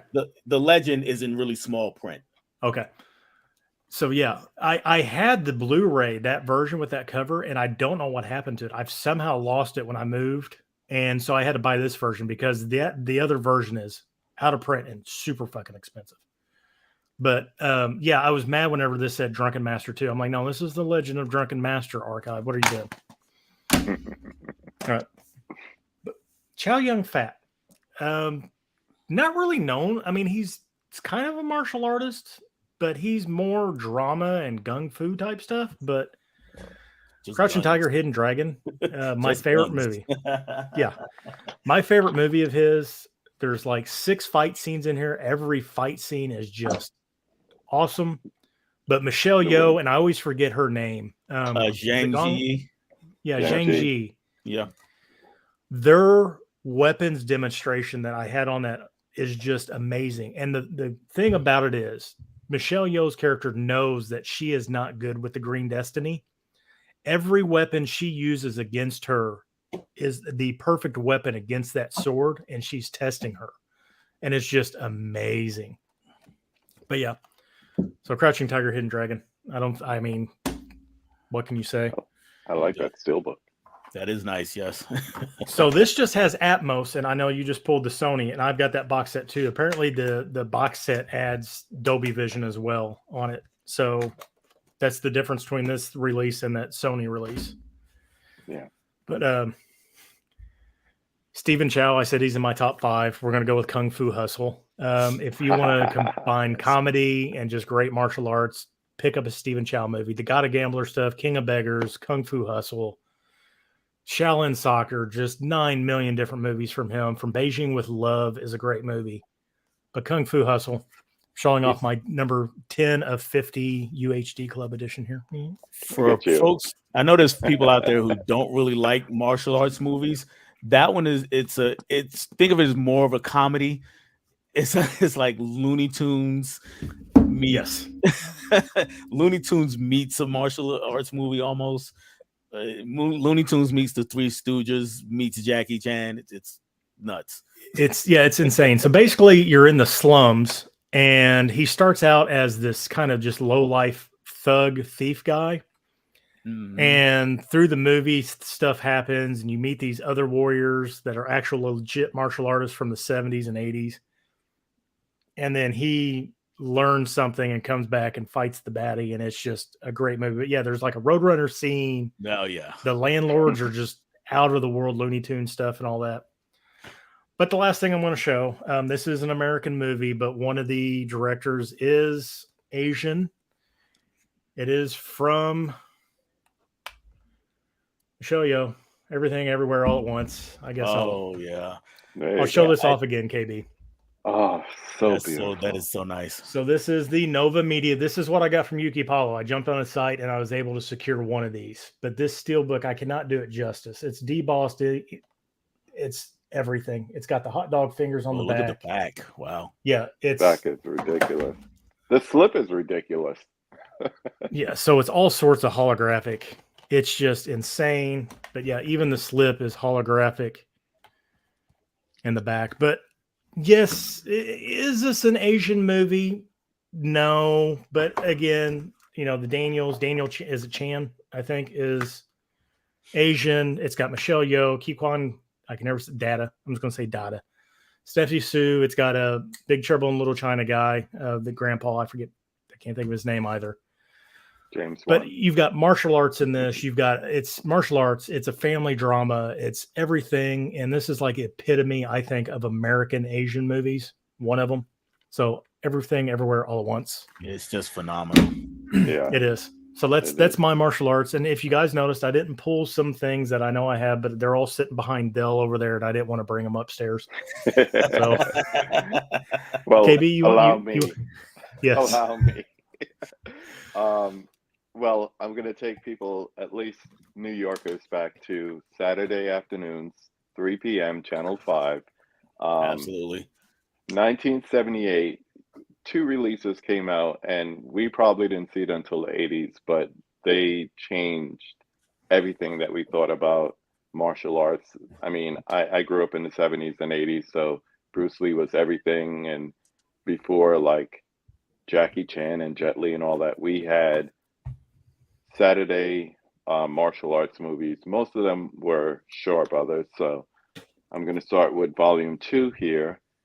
It doesn't have Master Killer, which came out in 78, but also from 78, we have the 36th Chamber of Shaolin. So KB, I'm going to call you out here a little bit.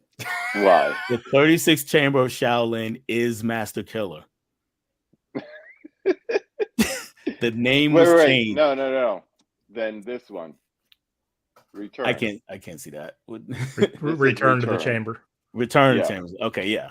So yes, Master Killer. I literally have it in front of me here saying Master Killer / 36 Chamber. So yes, same movie. Thank you, Dell, for calling me out. But Yeah, this among with other movies really turned a lot of like New York City teenagers onto martial arts. And if Dell's neighborhood was like mine, at 5 o'clock we went back outside and try to practice all those Try to unbelievable reenact moves it. on each Yes. other. Yes. Two totally different neighborhoods, two totally different boroughs, but we were doing the exact same thing. Oh yeah. I got injured and injured some of my friends every Saturday. Yep. Arm bruises, shin bruises, kicking each other like MMA before it existed. Yeah, Oh yeah. it all happened. So, yes. So 36 Chamber of Shaolin, Master Killer, and also Return from that set, which if you don't have the Shaw Brothers Shaw Scope sets, please do. Yes. They're Yeah. beautiful. For every Dragon Dynasty version you had of these movies, they've cleaned up the subtitles. For Blu-rays, they look pristine. I mean, one that I'll mention later looks like a 4K transfer, even on a larger screen. But we'll come back to that. We've been talking mostly Japanese, Chinese, Hong Kong movies, but Asian also includes places like Indonesia.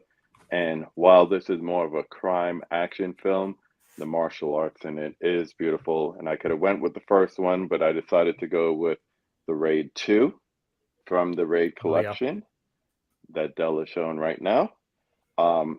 Just amazing. I don't even know how long that one fight scene is, but just think levels. There's just levels to the scene, and it seems like it continues on and on. I haven't watched it yet, so at least from this Blu-ray set, so I'm leaving this out because when we're done here tonight, this is going to be in the background of what I'm going to watch next. We mentioned Crouching Tiger, Hidden Dragon. This was around 2000 that this came out, and it really reminded a lot of people that martial arts was like a thing, and it could be done in a very beautiful way. So just adding to what you said before, wire fu and weapon and all the fight scenes, just great. Can't go without mentioning Bruce Lee, and I have the Criterion set here.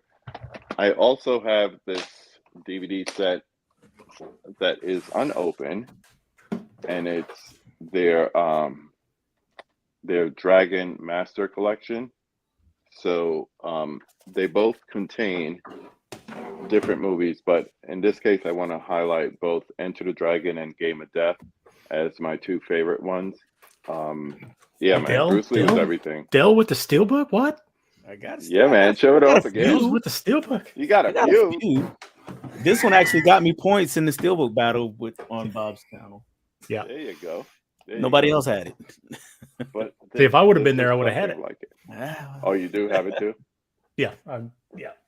Which I'm actually going to get rid of it. So, and the only reason I'm getting rid of it is because I have the Criterion set, so there's no need to have this because I'm trying to save room. Yeah. Is anybody getting the Arrow set? Probably not. No. Yeah, probably not. If it was all 4K, then yes. But since it's only, from what I understand, Enter the Dragon in 4K, no. The packaging's pretty. The packaging's super pretty, but that's the one that's going to be missing in 4K. Is Enter the Dragon? Is?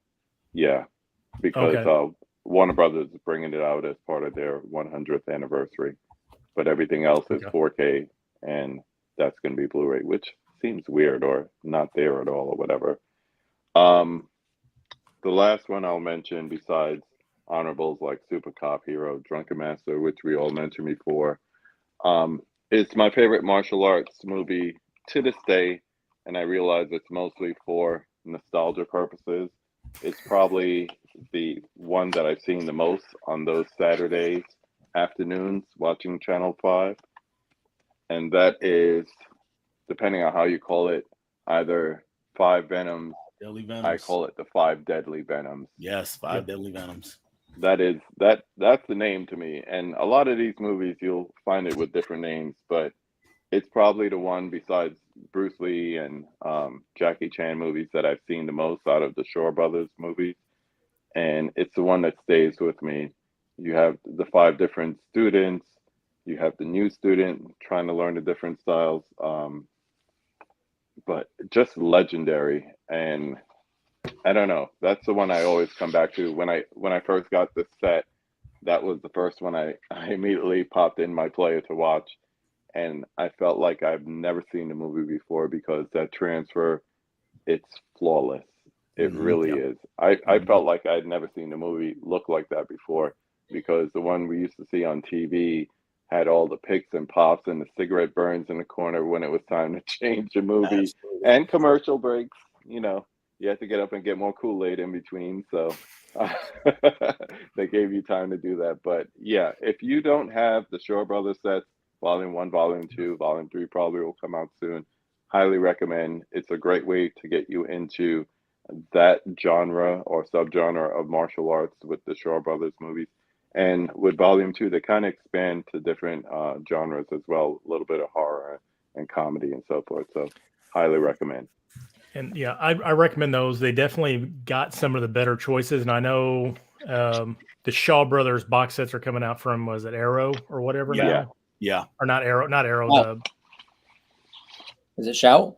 Shout. Shout. Yeah, Oh, Shout, a Shout, Shout. These are yes. arrows. Yeah. So like I'm on the fence about them. Like they look good, but some of the titles they got in there are just like there's not enough nostalgia plus new stuff to watch in them, I think, yet. So I definitely go Yeah. with the Arrow ones first.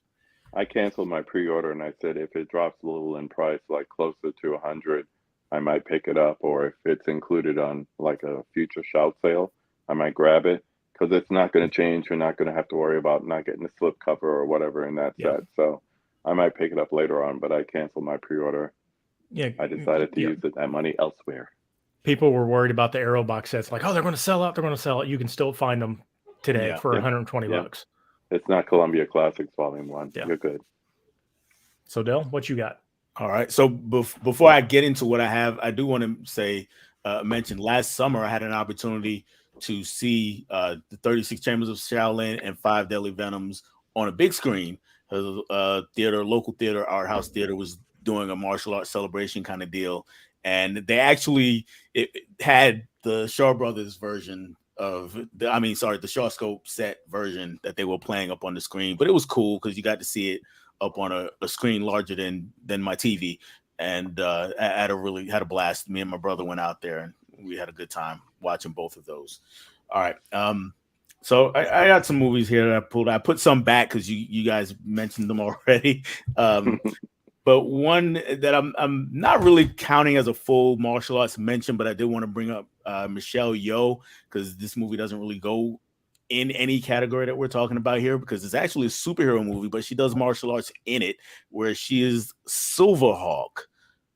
So she is the main character, and she's kind of got that same Batman kind of deal. She's a rich person by day, superhero by night kind of deal. Except she does a lot more martial arts and rides around on a cool motorcycle. Not the greatest movie in the world, but it is a fun watch. All right, so my actual picks. Start with my most recent pick, and this movie is called Chocolate. I'm not sure if anybody is familiar with Chocolate. Yep. Yeah. So the main girl here, her mother is really sick, and she herself is autistic and severely so. She doesn't really communicate verbally much, and but her superpower, I guess, is that she can mimic any fighting style that she sees. So she watches a lot of Bruce Lee movies. She watches a lot of Ong Bak, and she can mimic them perfectly. And so she decides, you know what? These people that owe my mom money, I'm going to go collect this money. And then she just sets out to do that. And it's just a really, really a fun movie. Really, it's a blast to watch. It is.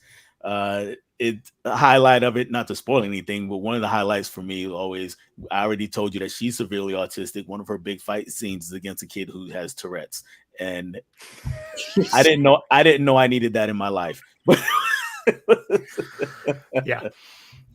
It's a very, you look at it, you're like, okay, because it's got a really skinny girl on the cover. It doesn't look like it's going to be a good movie or anything. And then you watch, you're like, okay, this is actually it's got heart. It's got good fight scenes and it's got a good story.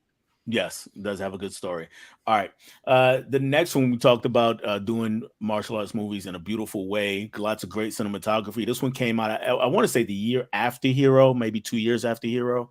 And this one has Zhang Ji in it. And this one is House of Flying Daggers. Yep. So it's another beautiful, gorgeous looking movie. If you want to see martial arts, but you want it to be I guess a little more artsy, because it definitely does have kind of an art house feel to it. House of Flying Daggers is a good one to watch for that. My last three, I'm gonna go with KB. I'm gonna go back to the block, go back to my young days in New York, watching these on Channel 5 every Saturday at 3:00. And the first one is Kid with the Golden Arm. Yep. And Kid with the Golden Arm. Yes, exactly. I'm not sure. You know, if we didn't have Shaw Brothers, we would not have Wu-Tang. Simple as that. Absolutely. And because they were also in New York watching Channel 5 along with us. And they will tell you that. And going down, hanging out on 42nd Street, watching them in the theaters that were down there. Yeah, the double features in the Deuce. Yes. Now they're about my age, so I don't know how they were doing that, because my mom wouldn't trust me to go down there like that. They were running the streets. They didn't care. That's true. Very true. 40 and some White Owls. That's all they needed. Yes, very true. The next one is I saw Gus mention Curse of the Golden Flower. That was actually back here. I didn't also with Zhang Ji. Gong Li and Zhang Ji did those two movies, and it's also got Chow Yun-fat in it. But yes. War of the Arrows is also done by the same people that did Hero and House of Flying Daggers, I believe. That's also a very beautiful movie. Okay. I don't think I've seen that one. I'm gonna have to check that one. This next one is 8 Diagram Pole Fighter. And we talked about 36 Chambers of Shaolin. The star is the same star, Gordon Liu. He is, you talk about your favorite martial artist. He's one of my favorite movie martial artists. Story is actually kind of similar. His dad goes out with all of his sons, and all but 2 of the sons are murdered, and a little while later something else happens, and he goes into hiding in a monastery and becomes a monk for a while, and then he finds out something else happened to his family, so he decides, you know what, I'm gonna have to leave the monastery and go handle some business. And that is a fantastic movie. And then last is, well, this whole set is also Channel 5 movies. It's called Kicking It Shaolin Style is the set. There's one particular movie on here I want to talk about, though, and it's going to be way too small for you to see, but it's on the back. The movie is called The Cavalier. Yeah, there you go. I'm going to see if I can put it close to the camera, put my finger on it. There it is, right there. Nobody's reading that. No. But anyway, the idea. I'm a bad host. I always forget I can blow people up. That's all right. The idea behind The Cavalier, though, is that his daughter, well, there's a guy, and he has a daughter, and she's looking to get married. He's not trying to hear that, or people are trying to marry her, I should say.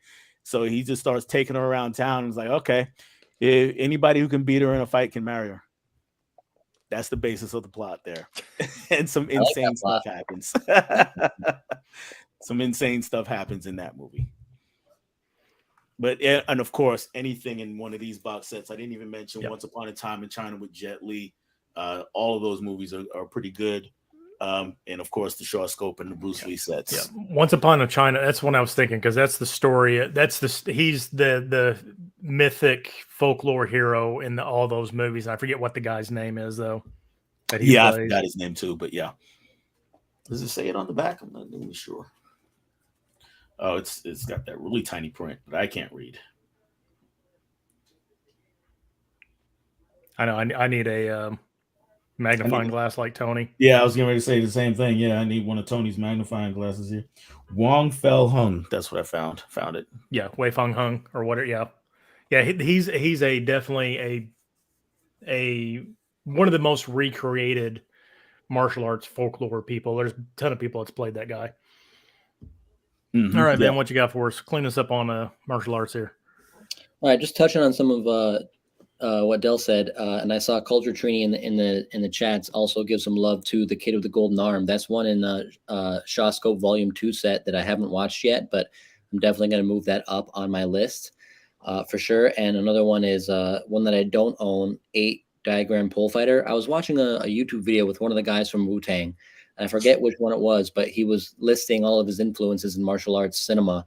And one of his top picks was 8 Diagram Pole Fighter. And I was like, damn, I got to get this one. But I still don't have it. But those two I definitely want to check out. But from Shawscope Volume 1, there's 2 I wanted to shout out. And it's hard to show these on screen. But this film, I watched it a few months ago and I adored it. And it is going to be Executioners from Shaolin. Yes. Good one. I love this film. So the basic plot is, so the great villain. It's again, Tarantino ripped it. Pai Mei villain. Yep. And he does this thing where he's fighting, where someone tries to kick him in the crotch, and he uses his muscles to catch the foot and drag them and essentially kill them. But beyond that little bit of lunacy, the basic story is a father teaching his son, and the father ends up passing away, if I'm not mistaken. These aren't really spoilers, but the child is taught 2 different styles of martial arts, Crane and Tiger, I think. Crane and Tiger styles. Okay. And he has to go and avenge his father's death and fight this Pai Mei character. And it's just a great story. It has comedy. It has family elements. It has the whole revenge plot that is so good. So Executioners from Shaolin, when I was digging through the Shawscope Volume 1, was 100% my favorite. And the other one, which I thought was just a lot of fun, it kind of reminded me of some early Jackie Chan vibes, was a film, and I have the actor's name here, and he was just a really fun kid to watch in his fight scenes and whatnot, Alexander Fusheng, and he was in a lot of Shaw Brothers after, but the film I wanted to highlight was Chinatown Kid. Yep. This was a really fun movie. The plot is kind of weak. I mean, this guy comes from a different place, and he ends up in a lot of these gang battles, and he has to choose his alliances where he wants to, where he wants to show his honor to. But I really enjoyed that actor, Alexander Fusheng, and I'm going to look out for him more in the Shawscope Volume 2. But I really enjoyed Chinatown Kid, sorry. And the other 2, I'll make it quick. They're 2 Jet Li films, and I think they're both fantastic. And that is Unleashed and Fearless. Yep. Yes. Fearless is such an underrated film. But I want to give a little bit more of extra love to Unleashed. It's such an odd premise. So you're getting a little bit of something that you really don't, I mean, not that you don't get it from other martial arts films, but it's such an odd premise where this kid, he's like a captive of, what's that guy's name? The bald guy that plays the main villain. Isn't that Bob Hoskins? Bob Hoskins, yeah. He's such a piece of shit in this movie. But Jet Li, I think, Jet Li, the way he he's turned on like a switch, where he's just this mild-mannered guy, and I love Morgan Freeman in this film. And I don't know the actress that plays the daughter character, but how they kind of take him in and help him try to heal, but he's still this savage. And the fight scenes are very interestingly shot, and there's some combat elements because of the way Jet Li is supposed to be just this animal. There's some ways that he fights with headbutts and stomps and kind of brutal things that he does that are very interesting. And this film also does have some heart to it, I think, that's a bit underrated. So I wanted to definitely show some love to Unleashed. But that's all I got for martial arts. And for the foreign crowd out there, it's called Danny the Dog, I believe, in Europe. And that's the reason he's treated like a dog, because he's got a dog collar on. As soon as the collar comes off, that's the switch. And and that's a little bit of a cheat because this is an English language film. But no, I want to throw it in there. I had one. There'll be some more coming up here in a minute. But Fearless, also beautiful movie. Jet Li there in that 90s, early 2000s, just you couldn't go wrong with them. I mean, I could have just put all Jet Li movies on this thing. So, easy. And some of the other things didn't really like Chow Yun Fat, Replacement Killers, great movie. There's a bunch of other stuff, but actually, I have one more. Sorry, I forgot to pull this during horror, but it's actually a horror / martial arts. It's a release from 88 Films, Human Lanterns. Yes, This is I'll a get that. this one has very funny elements too. Like there's a rivalry between two like high prominent men in the community, and their back and forth is very, very funny. And it has some horror elements too, which is very cool because you don't see that horror infusion in martial arts cinema very much. But yeah, this is a very interesting movie here. Yeah. Human Lanterns. Yeah, Sammo Hung actually has Close Encounters of the Spooky Kind, which is also the same kind of premise. It's a horror martial arts thing, and it's funny and all that too. But yeah, Human Lanterns is really good as well. So Has what's going on in anybody the chat That room? seen one down. this? I guess it's horror kung fu, but has anybody seen Spiritual Kung Fu? Jackie Yes. Chan. I've got the '88 films release of that. Yeah, it's It's weird. weird. Yes, it's very weird. Yes. Hopefully, yeah, we still got 14 people with us. Crouching Tiger, Hidden Dragon is one of my favorite films. Michelle Yeoh is Queen. Yes, she is. I have the Ip Man set. The fifth is Young Ip Man. I think it's Young Ip Man, and then there's like Master Z Ip Man, and there's like all these Bruce Lee alley fight scenes. Crazy. I recently bought Ip Man 4 movie collection. Only watched the first one so far. Loved it. It's a great series. Of course, I like Movie that Hunter. set you got. Yeah. Jet Li, Hero, first DVD steelbook ever made. Yes, you would know that too. Wow, I didn't know that. Yeah, it was the first Blu-ray steelbook, or no, DVD steelbook released in the United States. Wow. Let's see what's this. Damn Dirty Ape in the house. Movie Holy Flame of the Martial World has a similar feel to Big Trouble in Little China. Okay. I don't think I've ever heard of that one. Let's see, Spicy 4K. Need to check out Hero. Police Story 3 is fun. We got Gus in the house. Gus. Let's see, where are we at? Deal with the kids and go. Okay, yeah, I pulled that up earlier. Ben Buster. Been sitting back enjoying the stream. I'm learning stuff and taking notes. See, Thimbo Cinema. If you're a newcomer to a lot of Asian cinema, what are some good starters? Saw Lady Snowblood in the theater last year and loved it. If you like Lady Snowblood, probably Lone Wolf and Cub is probably a good follow-up with that. That's got the same kind of style. I even would say American Ninja, as bad as that sounds. Oh man. Well, it's the over-the-top, just yeah. stuff. Yeah. Well, I mean, Kill Bill. If you just want to Over make the it top. American. Well, yeah, just Kill Bill. Yeah. Hey, Ben Buster chiming in. Just watched Seven Samurai. I really enjoyed it. It's a good movie. It's the rewatchability. It's just so long. Yeah. That Ip Man set, it shows, let's see, before I say any further. Oh my gosh. Yeah. It's out of Amazon. print. It's out of print. Trust me. Yeah. It's Wow. Carrie Condon is the daughter in Unleashed. Those Shawsco sets, they are the best. I mean, those two sets are easy. Everybody should pick those up. Yeah, everybody likes Lady Snowblood. Like, I didn't think going into it, since I'd already seen Kill Bill, I didn't think I would like it, but I really loved it. It was just a very different movie. I had to watch Ip Man, heard good things. Ip Man's really good. Kids from Shaolin was my first Jet Li movie. I need to pick that up. I'm trying to get the majority of Jet Li's stuff. We got Planet Mondo in the house. Any category 3 martial arts film? I'm completely foreign to the genre, so I have no clue. But as a fan of extreme cinema, I'd check them out. Some of the crazier ones. The story of Ricky O is probably a good place to start. Any of the Takashi Miike stuff. Yeah. Well, I guess if he's asking martial arts specifically. Taxi Driver. It's coming out. It's a Cat 3 movie. I think it's called Taxi Driver. It was just announced. It's really good. There's a Is that one taxi. I think you gotta be careful. Isn't that one The Taxi Driver? And I only mention that because of the Scorsese movie, which is just Taxi Yeah, I think Driver. it is. That's why I was trying to remember how to word it. I think it is The Taxi Driver. That's a Taxi Driver. Or A Taxi Driver. A Okay. Taxi Driver. Okay. All right, so we're running a little bit long. I didn't expect to run this long. We're going to get in one more little category here. We're going to hit it.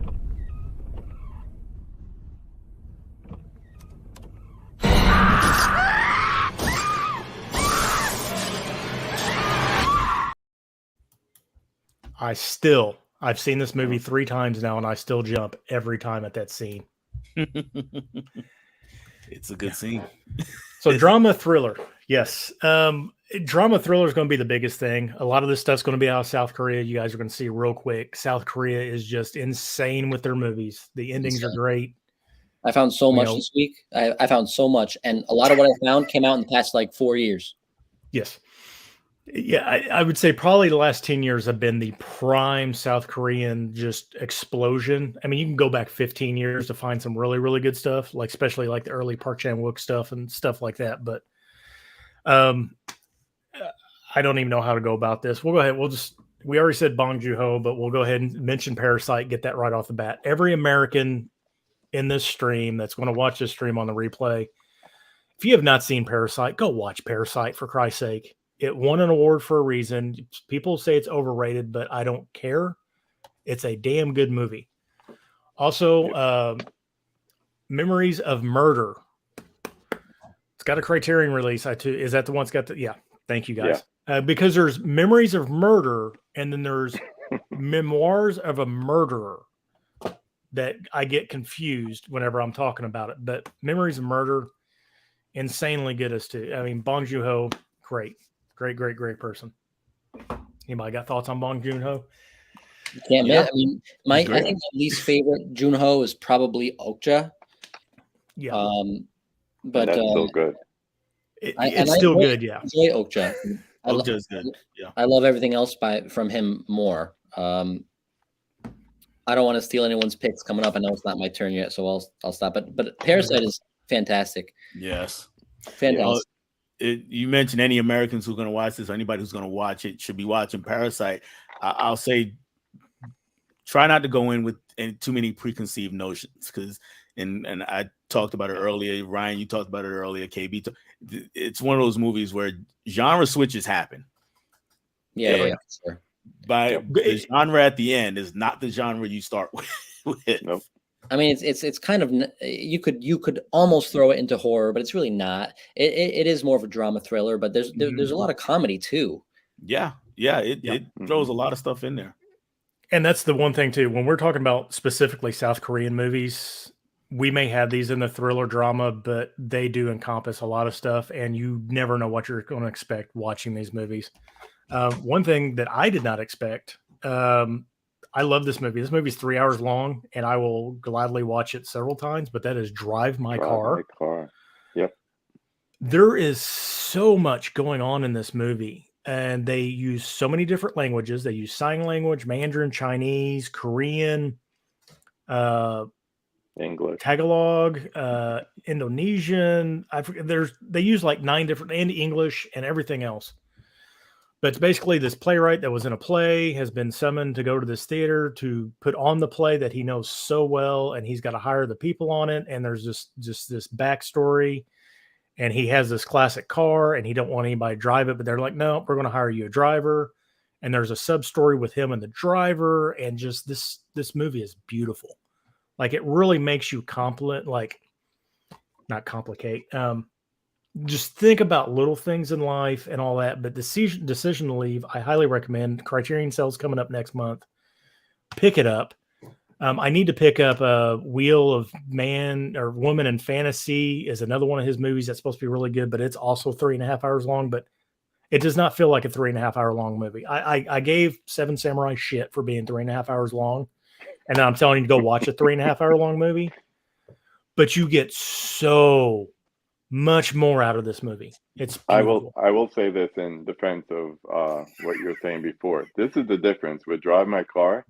The moment it was over, I just wanted to go back and watch it again, because there were so many things that I missed the first time that I would be able to catch, knowing how the story ends, that I wanted to go back. And I've never seen a movie that took 45 minutes before it got to the opening credits. Yes. That alone is just different. And there's just so many subtle things on, but the really just blew me away was when he was doing the auditions, and you had the lady doing sign language and the other guy that was only speaking Cantonese. I think it was Cantonese. And just the total disconnect with the language, but yet he made it feel like everything was working. And when they did the actual play, after watching the movie, you can actually find the movie. There's a movie with the actual play too. I forget what it's called. I Uncle think Vanya. yes. And I want to go watch that now. I want to find a copy of it and go watch it just because of how good this movie made that play scene. So I'm rambling. Drive my car. Love that movie. I highly recommend it. Another Criterion you need to pick up: Akira Kurosawa, Akiru. I still haven't watched High and Low yet. I'm sorry. I was going to watch it this weekend, but I sputtered out. But if I'm going to go, if I'm going to pick a drama from Akira Kurosawa until I see High Low, I'm going to go with Akiru. I cried at the end of this. This will make you contemplate life quicker than shit. Sewage worker or waterworks worker finds out he's got cancer, and he decides to go, F it. I quit. And he meets this girl, and he goes, lives his life until the end day. And I was heartbroken. It really made you feel for the guy. And like I said, it makes you complicate life. Akiru, love that movie. Yeah, I plan to go pretty hard in July during that Criterion sale. So what I'm doing in June is like any Criterion that I own that I haven't seen, I'm going to watch it. And that's only like 5 or 6 titles. Akiru was one of them. So I watched it last week. It's honestly, it dragged a little bit for me. I was kind of like looking at I don't wear a watch, but I was looking at my wrist a little bit on that film, but I don't know. I know High and Lows. I've heard better praise for High and Low, that it's a better Kurosawa movie. I just, for some reason, Vin, I don't know how old you are. I'm turning 44 this month. Actually, I turned 44 Thursday. So happy birthday, me. Yeah. And as I'm getting up older in life and I got 2 young kids and all that, like it hit with me. It made me feel so many different things that movies usually don't kind of make me feel. And I think that's why I connected with it. Yeah. I think it's got a remake too that is supposed to be pretty decent. Living. Yeah. What is it called? It's called Living. Bill Nighy was nominated for Best Supporting Actor or Best Actor for that last year, or a few months ago, I guess. Yeah. So we were talking American stuff. I said everything, everywhere, all at once. I'll throw 2 of them up here real quick: Minari and The Farewell. Yes. KB, I love The Farewell. The Farewell is fantastic. Yeah, I haven't seen Minari yet though. Farewell was just fantastic. This made me fall in love with Awkwafina. I'll watch anything with her in it now. Basically, this family's traveling back to say their goodbyes to the grandma that is dying, but nobody's telling the grandma, which apparently is a Chinese tradition. And it's just a crazy family dynamic, and it's great. And just you really see how Chinese live, for one. Like, it's very true to how they live and all that. And just it was great. Cast all around was great and all that. Minari, classic immigrant, comes to America. He's trying to make it. There's a huge family dynamic in this. Steven Yeun just kills it. I cried at the end of this. I'm getting to a sucker at my older age. I'm crying and everything. But Minari, highly, highly recommend it. Both great. Yeah. And there's a beautiful steelbook of that coming out soon too. Yes, it is. An import. I don't know anything about that. Yeah, not at all. Speaking of making me cry, this movie is something I connected with. I've talked about it a little bit. I have a 10-year-old son and a 3-year-old daughter. My 10-year-old son is autistic. He's high functioning autism with ADHD. He's doing well. He's smart, all that. He's on medication. I have high hopes for him. But John from Plat X2 recommended this to me when I did my 5 last year with him, and I finally found a copy of it. And it's called Ocean's Heaven, and it has Jet Li in it. And it's a drama. Jet Li works at this. It's basically the Japanese version or Chinese version of SeaWorld. And he is like the custodian and handyman and all that. And he brings his son with him all the time. And his son's in his 20 or close to 20 or early 20s. And he's autistic severely. Not severely. He's verbal, but he's in the middle of the spectrum where it's not good. It's not bad. And he comes to find out he's diagnosed with cancer and he doesn't have much longer to live. So he's trying to find a path for his son, trying to teach his son basic life skills and trying to find somebody to help him. Because in China, basically, if you have any kind of mental deficiency or anything like that, you're discarded. Like you go to a group home, never to be heard from again. So he's trying to be a father to his son and not let that happen to him. And this movie fucking crushed me. I was fucking bawling at the end. Like I said, I'll be 44 this year. My kid's 10. He's got a lot of life ahead of him. So I've got to try to teach him as much as possible too. But Ocean's Heaven, if you guys want to watch something that is a serious movie for Jet Li and just will have you crying, highly recommend it. I'm about to cry, guys. Thank you very much. Speaking of family dynamic, The Ballad of Nariyama. Have any of you seen this movie? That has been in my Amazon cart, and it was really, really cheap. It was like $17.99 for some reason, and I really was intrigued by the plot. So that's going to be one I buy next month for sure, but I'd love to hear what you have to say about it. So Nariyama is the mountain that these people live by, and the tradition is you send your elderly up there to pass when they hit a certain age. And this old lady basically is ready to go, but her family, her son doesn't want her to go, because he is widowed and he has nothing. And basically it's the story of that. And it's really a big family dynamic. But what blew me away with this movie, it's like a stage play and it's got a dynamic set. So they'll be walking one way and the set's moving one way while the background is dynamic and it's moving the other way. And all the transitions are beautiful in this. And it's like they were in a big sound stage and the whole movie was done in the sound stage and everything just kind of flowed with them. And it was really, really well done. But the family story is really, it gets to you and, the lady starts going crazy and things happen. And I highly recommend this. So I might jump on that right now. It's still what's the title of it? The Ballad of Nariyama. Okay. Yeah. $18. But I talked about this on the 5 too, because John asked me about it, but it's just the way it was shot was just amazing. Like I just really was enthralled with the way they shot it. And then of course the story is a family dynamic and I'm just a sucker for those. So speaking of Quentin Tarantino and ripoffs, Reservoir Dogs, let's talk about Chow Yun-Fat and City on Fire. Fire, yes. This is the inspiration for Reservoir Dogs. No ifs, ands, or buts about it. This movie is clearly its own movie, and Reservoir Dogs is its own movie, but you see where he got everything from in this movie. Yeah. I like Reservoir Dogs a little bit better. I'm not going to lie, but this is early Chow Yun-Fat when he's making headway. And I think, is this John? It's not John Woo, is it? I forget who did this. It was one of the big time directors, but City on Fire, highly recommend it. Yeah. It's on my list. Yeah, Vin. And when you see that, Vin, you might lose a little more respect because he just ripped a whole lot out of that movie. Yeah.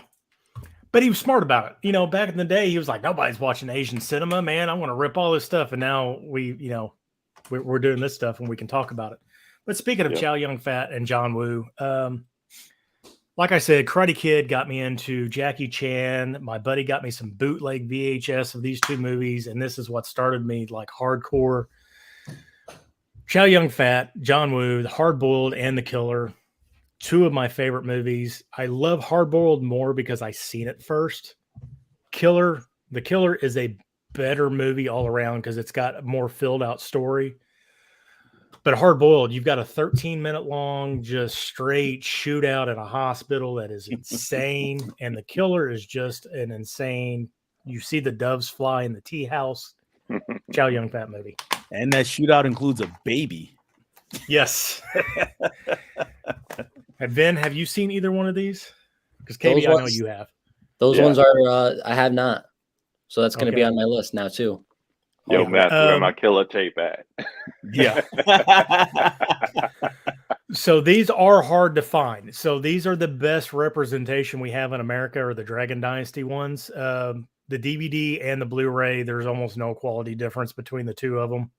The Blu-ray is a little better, but they're both just bad rips. Yeah, I've got them both on DVD back there in a box somewhere. Yeah, I've got a Fortune Star release, I think, from Nova Media of The Killer, and it's just I think it's probably the exact same transfer. But yeah, you can find these $20, $30 pretty much on eBay all day, but you can also, I think, watch both of these on YouTube. I think they both are been ripped there. So those two. Here we're going to start with collection one. Yeah. if you can The find them. DVD. I've been on the outlook for the box set with the 2 on DVD. Let's talk about Culture Trini for a little bit. Let's talk about how this man loves Asian cinema, and he's like, man, have you watched? Have you watched? You need to watch. Have you watched? Have you watched The Man from Nowhere? No, I Have any of you No. seen this? no. Put it on your list. Damn, this is getting expensive. I have not had one bad recommendation from Trini. So this is basically this ex-military guy is trying to live his life. He runs this little electronics store, bodega type thing. There's this little girl. Her mom just really isn't invested in her, and the mom comes up disappeared. And I'm going to tell you right now, this dude don't fuck around. Again, Korean movies, once the action starts, it's brutal. Everybody feels pain. It's not like John Wick's actually pretty close, I guess, because John Wick he's not superhuman, but people get shot, they die, they bleed, and just this movie, once it gets going, is fantastic, and you root for this dude all the way through. He kicks ass, period. That's high So on if my you- watch list now. Yeah, the Man from Nowhere. I thoroughly enjoyed that. So thank you for that, Culture Trini. But of course, now I've got to find the $150 Blu-ray for this because there's only one. There's an out-of-print Blu-ray for this that has English subtitles. Everything else does not have English subtitles, but The Chaser. It's got Chin Min Suk in it from, I think I just said his name right, from Old Boy. Oh, old boy, yeah. Yeah. Culture was on me forever. This is an IFC release. You can get this for fairly cheap. I think $10, $15 Blu-ray. It looks, or DVD. It looks okay, but It's on another streaming. one of those movies that you just, if from the beginning the killer is caught, and you think, "Oh God, they got him. This is it." And no, Nope. no. Have you seen this? I Cody? was watching that today before we started the live Okay. stream. That's what I watched. That was the last thing I watched for the live stream. It was excellent. Yes, you're like, this is happening. Okay, they got what just happened? What is going on? And it is it's linear. It does not do no flip flops. That's another thing I really do like about Korean movies. They don't do a whole lot of flip flop, and they're pretty linear. And this movie, again, Trini, thank you. Highly recommend that. Just watch this for the first time. I think we've all seen JSA. It's got your favorite actor in it. I can't remember his name, but then it's got my favorite actor, Lee Byung-hun, in it, which is, again, Storm Shadow and the Asian guy from Magnificent Seven, if anybody doesn't know. I'm going to be honest. This movie, I thought it was going to go a completely different way. Basically, this is about the joint security area in between North and South Korea, and it's got 2 sets of guards, the North Korean and the South Korean. And this story develops between them. I'm going to be honest. I actually thought that this was going to turn into almost a Brokeback Mountain thing.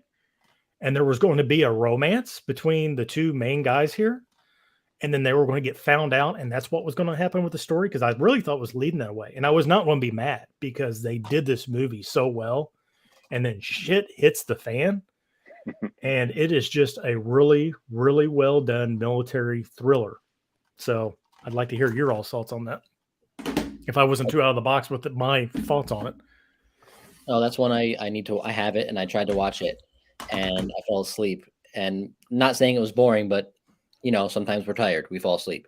So I got to try again. But yeah, I have enough respect for Park Chan-wook to give it another try. Yeah, that's one of his that I hadn't seen either. Yeah. And I bought it and I didn't realize it was his. And when I popped it, I was like, "Oh, it's Park Chan-wook. I'm going to like it." He's probably low key one of my favorite drama directors. That was like one of the first things I ever watched on Tubi. It might still be there, but I watched that to decide if I wanted to pick it up on, what is it, Arrow? It's on Arrow, right? Yeah. Yeah. Great story. Definitely, it's like we've been saying, it starts off one way and it definitely doesn't end up in the direction you think it was going to go. And it's very questionable along the way which turns and twists it's going to take. Like, I thought the whole story was going to be on the little Asian girl from, the where was she Switzerland, from? the Yeah, NNST or whatever it was. Yeah. And I mean, it's still ends up being a little bit about her, but the way it gets there, it's more about the investigation than anything else, and it's really good. It really is. I know It's Nathan Jones just watched it too, and he loved it as well. it's almost kind of like a court drama, not in the courtroom. It was very, very well done, and it's one of Park Chan-wook's earlier movies, so I enjoyed it. We've already talked about Old Boy. Well, no, we really haven't talked about Old Boy. No, I guess we haven't. Yes. Again, if you're an American and you want to watch Asian cinema and you haven't seen Old Boy yet, please watch Old Boy. 2003 Crazy Old twist. Boy. Yeah. Yes, 2003. Not Yes, yes, 2013. Nuts. So I heard you talking about it on the Let's Get Kicking podcast, or the shit talk Live thing we were stream. doing yesterday, you and Tim. And Yeah. it really was, after Spike Lee and all them got done with it, the studio just destroyed the movie. Apparently it was supposed to have a lot better, more resemblance to this, and then we got what we got. If you listen to Spike Lee and Josh Brolin, their cut was the 3 hours long. So there's a 3 hour cut of this movie out there somewhere in the studio, just basically chopped it in half. Yeah. But not only is Old Boy a very good movie, again, Park Chan-wook, but we also got the Vengeance trilogy. You got Sympathy for Mr. Vengeance is the first one, Old Boy, and then Lady Vengeance. None of them are connected other than bad stuff happens to people, Revenge. and then it gets effed up afterwards in the revenge. Yep. Sympathy for Mr. Vengeance, I like it, but I think it's the weakest. I think Lady Vengeance is the second best, and then Old Boy is the best. Yes. So again, go region free, because if I think my set's the reissue, and my Old Boy is region free, but my other two are region B. I think But, my Old Boy is region B. So I tried to, because I had to rewatched it again when I had Ken on Movie Swap, and I'm pretty sure I had to switch my player over to region B. And I could be wrong. I've watched, since I've bought this, I bought the 4K Steelbook that Arrow just put out recently, and I've watched it. And of course, 4K is region free. I highly recommend the Vengeance trilogy. Now, this is one that I know Vin just watched today. I'm sure he's excited about, because I gave this praise. I think a couple other people gave this praise in our chat. And how did you enjoy this, Vin? I loved it. I think it's a great example of the, kind of like a crime thriller drama, but it has that sprinkle of just extra on top. So this is Deliver Us from Evil. It's got the guy from the Squid Game in it, Jae Se-seung or something like that. And basically, this guy goes on a mission. He's part of like this covert Korean army or police thing. They go on one last mission. They kill this dude. He gets put into hiding. He wants out. He gets sent to another country. And then he gets this phone call out of nowhere. And then shit just snowballs. And then this guy appears, Ray the Butcher, and he is a badass. And this goes exactly how you think it is. These two go at each other almost the whole movie, and it ends spectacularly. So, Delivers from Evil. Tubi. I believe It's on Tubi. I watched it on Tubi. Yeah, you can watch it on Tubi. It's also a Well Go USA title, so you can probably find it a little bit. They put out so much. Well Go USA. They put out so much good stuff. But I highly recommend. This is easily in my top 5. If I wanted to pull my top 5 South Korean movies, this is easily probably number 4 or number 5. I love this movie. It's fantastic. It's brutal. Great one. Culture Trini. Where is he at here? A Bittersweet Life is also great. You are correct, sir. Lee Byung-hun again is in this. I forget who the director is. Basically, he's a bodyguard.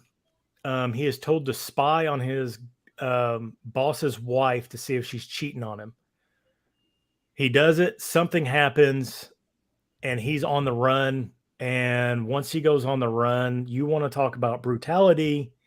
He sees it. He gets it. He gives it. And this is like 2.5 hours of just cat and mouse craziness. And again, Bittersweet Life, another movie I highly recommend. This is easily in my top 5.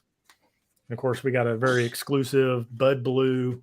I think this is the only steelbook they ever done. Yeah, Steelbook. I'm up to 14 movies Yep. because of So this. have any of you seen Bittersweet Life? I have No. not. Okay. Again, highly Lee Byung-hun, I'm telling you.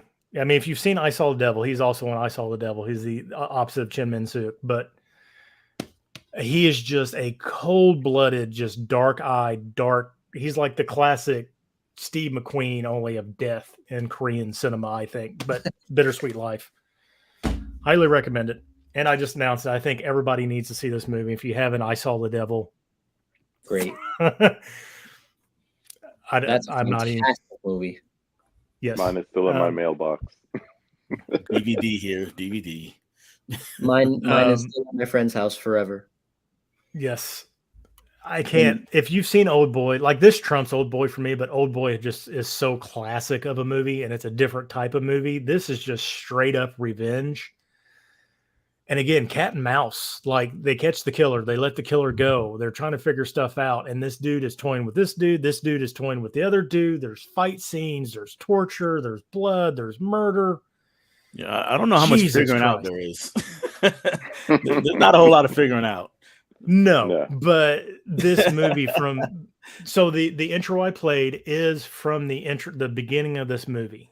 Basically, this guy's wife is in that car. She disappears, and he's got to find him. And it starts off everything. And like I said, every time I've watched this movie, I still jump, even though I know that hammer smash is coming. And like we talked about, when we say they're brutal and they don't hold back, this is audition level of brutality of not holding back. Yes, it is. Yeah. And it's not a slow movie like Audition. This is right from the jump and keeps going. Yep. That is all I got for drama thriller. So hopefully, Kim Ji-woon, that is the director. Kim Ji-woon did I Saw the Devil, Bittersweet Life, and he's done a few other things. And I've been impressed with him. He's one of him, Bong Joon-ho, Park Chan-wook. Surprisingly, I didn't say anything Wong Kar-wai. I have yet to crack into my Criterion box set that I bought like 2 years ago. So I know nothing about Wong Kar-wai. So hopefully one of you guys can shed some light. I'm passing the mic now. I'm done. Where you going? It doesn't. Whoever wants to go. We're 2.5 hours in this thing, and we still got 13 people in here listening. So let's give them nobody else will go.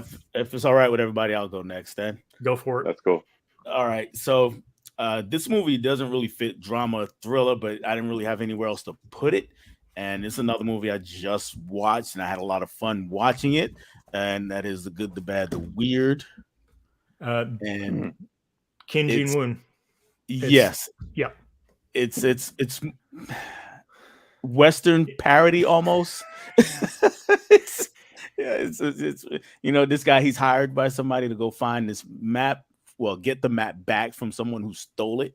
And it's a lot like a Western parody, and it's a lot of fun. Another movie definitely hits the weird. The weird is definitely definitely hits the weird. For sure. Then another movie I didn't really have a place to put. We talked a little bit about anime in the chat we had in the DMs, but I had to mention Akira. Yes, is an anime, and I have the 4K somewhere, but this is actually a tin case kind of thing. It's beautiful. Yeah, I really like the DVD, but I couldn't pass it up. I found this at a thrift shop too, so in great shape. So, but Akira, if you're looking to get into anime, that's a good place to start. But it is actually pretty long for an anime though, and it goes out there. We get some craziness happening there. You get some sci-fi. You get I guess they call it what's the genre that I'm thinking of? Steampunk. There's a lot of steampunk in there. Mm-hmm. And a little bit of kaiju mixed in at the end. So it's a lot of fun to watch. Everything else here, well, almost everything else is one movie that's not, but the next few movies I'm going to talk about are all South Korean. They're the kings at this right now. Movie KB and I talked about, The Mother. Yeah. And that's, there you go. This is Bong Joon-ho also. And Most underrated from him, I think. Most underrated. it's a Yeah, fantastic. people don't talk about that movie a lot. Yeah, I don't know it's what it is. fantastic. And this one, yeah, the son is accused of murder, and she really can't afford a defense, but she's gonna go out there and try to figure out what's going on herself. And it's a pretty powerful movie. I really like this movie. A movie I don't hear anybody ever talk about. Well, the next two movies I don't hear anybody ever talk about. This is a movie called H. So H, and it says it on the cover. Let me read it word for word. 7 meets Silence of the Lambs, and that is accurate. It is. You have to see this movie. It's very accurate. I could have maybe slid it into horror, but I think it's more fitting as a drama thriller. And if you take the plots of those two movies, there's a lot of that in this movie. They're trying to catch a serial killer, and they're not sure why this person is killing or how they're killing. And we get two people who are just thrown together as partners that are working together. And the young lady on the back, she's the lead officer, I guess, of the two. And then they do wind up going to see another serial killer. That it almost sounds like they're ripping off those two movies, but it's not. It just share a lot of similarities, and it's a very good movie. Again, I don't hear anybody ever talk about this movie, and I'm trying to look up the director. It is I've never heard of it. I'm putting that on my list. Lee Jong-hyuk is the director's name, and I don't really know anything else from him. But I got this when I was working at Blockbuster way back in the day, and I just had a fantastic time watching it, and I'm a huge fan of Seven, so this was right up my alley. The next movie is another movie I don't hear anybody talk about, and this one also says it's a combination of things. It says a combination of Old Boy and Fight Club, and the movie is called The Neighbor Number 13. So in this movie, we get a guy who was, when he was a kid in school, he got bullied a lot. And it was one main bully always picked on him. Flash forward a bunch of years, I think like 10, 12 years or something like that. He's living in an apartment complex. He's just working a job. And one of his bullies gets hired at his job and moves into the same apartment complex and starts bullying him again. And what he doesn't know, the bully doesn't know, or really there's someone else there, the neighbor number 13. I don't want to say any more about him. So I don't want to spoil it, but that person shows up and things just completely go off the rails. So yeah, if you have never heard of neighbor number 13, go ahead and check that one out. And the last two movies are actually more American movies. One is directed by Park Chan-wook. I believe it's still his only American movie, and that is Stoker. And Mia Wasikowska is she's the main character. Nicole Kidman is here, and Matthew Good is here. And Mia is a teenager, and I think her mom passes away, or somebody passes away in her family, and her uncle, played by Matthew Good, shows up and kind of takes him under her wing. And we very quickly find out that he is a serial killer, and he starts kind of training her. So it's an interesting movie. The cinematography here, though, as in a lot of Park Chan-wook, is fantastic. You could take most of the shots from this movie and just make them still images and put them in a frame. And they're just very good at that. Yes, and I know a lot of people just haven't seen this movie. So it didn't do well in the theaters, but it is a really, really good movie. And the last one is a movie that everybody has seen, but it's got an all Asian cast, even though it's an American-made movie. So I did want to mention it, though. And of course, I'm talking about the rom-com more than drama or thriller, Crazy Rich Asians. And I went to see this in the theater. And before this, I don't think I had ever seen Michelle Yeoh in something that wasn't an action film before this. And her performance here just blew me away. I really thought that she was just phenomenal, that she should have gotten an Oscar nomination before Everything Everywhere All at Once for supporting in this movie. She was that good, at least in my opinion. Yeah. She is so mean in that movie. It's great. Oh, yes. Absolutely. But she's what's that tile game she was playing? Was it like Mahjong? Mahjong, yes. Yeah. Oh, and she just like And also that wedding scene, that must have been beautiful to watch on the big screen. Yes, it was. It was. Yeah. You want to go, Vin? It's up to you. I'll go if you want. Just Yeah, an update. Corey says, not sure if Peacock has a free trial, but it looks like they have Train to Busan, The Wailing, I Saw the Devil, Deliver Us from Evil, and The Man from Nowhere on there. So Oh, cool. if you got Peacock, there's some movies to check out. Yep. Peacock has a lot. All right. So, you want me to go, KB? Yeah, I'll finish up. All right. So speaking of Peacock, this is one that I watched today. It fits right in line with the whole crime thriller brutality. I don't have it because I just found it today, but I have an image of it, and it is the gangster, the cop, the devil. Yep. This is a great film. Really quick premise. There's a gangster in this town. He's like a big boss gangster guy. There's a cop in this town who's like a kind of outside the edges type of a badass cop. And there's a serial killer. And the serial killer attacks the gangster but fails to kill him. And the entire movie is through a series of events, this outlaw cop and this super badass gangster team up to try to catch this sadistic murderer. And it's a very interesting plot, very brutal, but excellent movie. The gangster, the cop, the devil. Really love it. It's right up there with me, for me, almost to the level of I Saw the Devil. It's very good. So that's my first one. It's Next got one, forget what the guy's name it's in there. The heavier set guy. yeah, he's in a lot of stuff. I forget his name. He's in the Yellow Sea, which the Yellow Sea is really good too. I forgot to pull that off my shelf. I've got like 300 or 400 more Asian movies downstairs on my shelf. Oh, dude, there's one scene with that guy, with that actor. He's the guy that plays the gangster. He's a bit more heavy set. And the first time you really see him, he's kind of in workout attire, and there's somebody holding a heavy bag for him, and he's wailing on this heavy bag with these big haymakers. It's like a 30-second shot of him blasting this heavy bag, right? And then it turns out, you see in the next scene, inside the heavy bag was some guy, all bloody and just messed up, and like he was getting beat inside. I've seen that recently somewhere else. Where have I Ridiculous. seen that? Fast X did it.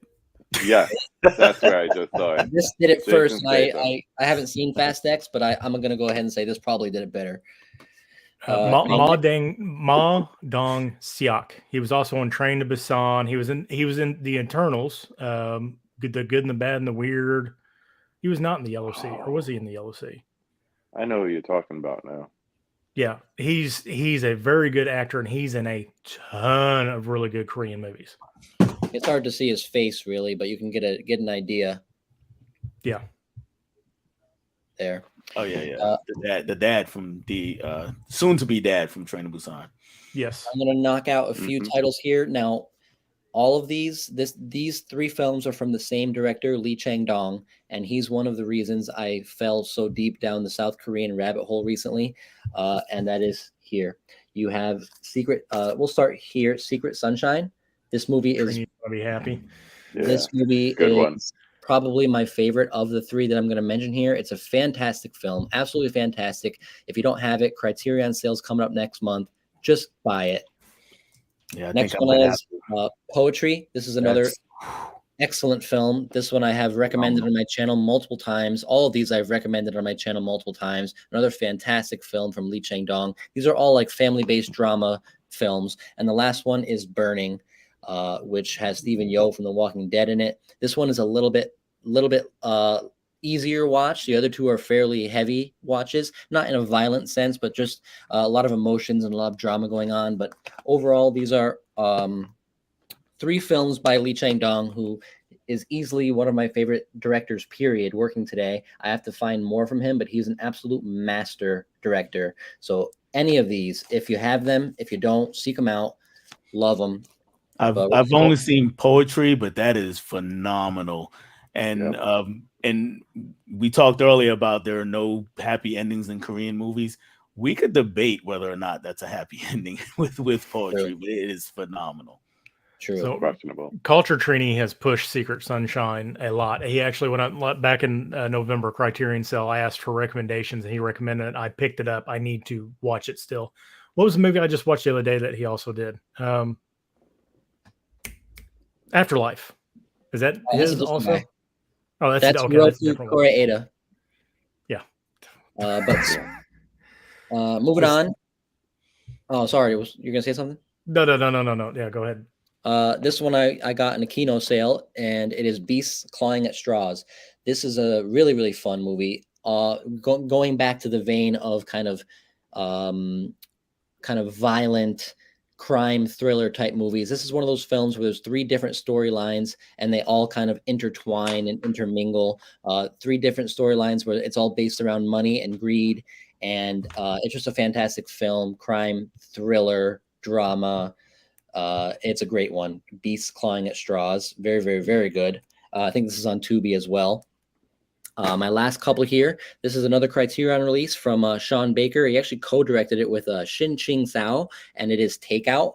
This is a fantastic film that's in Mandarin, and the entire film is about this delivery boy for a Chinese restaurant in the city delivering Chinese food. And that's the whole movie. But the way they shoot it is fantastic, and it's just such a great watch. I absolutely love Sean Baker.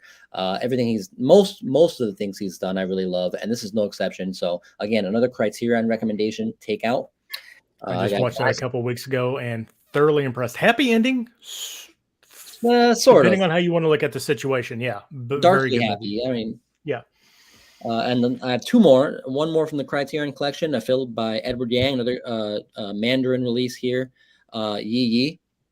Yeah. Edward Yang is a fairly prolific director, and I picked up this and Bright Summer Day. This one I much preferred over that one. It's more well paced. It's just a really, really good family drama film. So if you're looking for a family drama Chinese film, this one is great. Yi Yi. And the very last one I'm gonna talk about really quick is a Hiroki Koreeda film from the guy that directed Afterlife and a bunch of other films. And it is, I have a picture of it, Like Father, Like Son. Oh, okay. The plot grabbed me on this one. Very, very interesting plot. So the hospital at the birthing of these 2 children made a mistake and switched the kids. So there's 2 couples. One is more affluent and kind of a higher income, and one is a bit more struggling a little bit financially.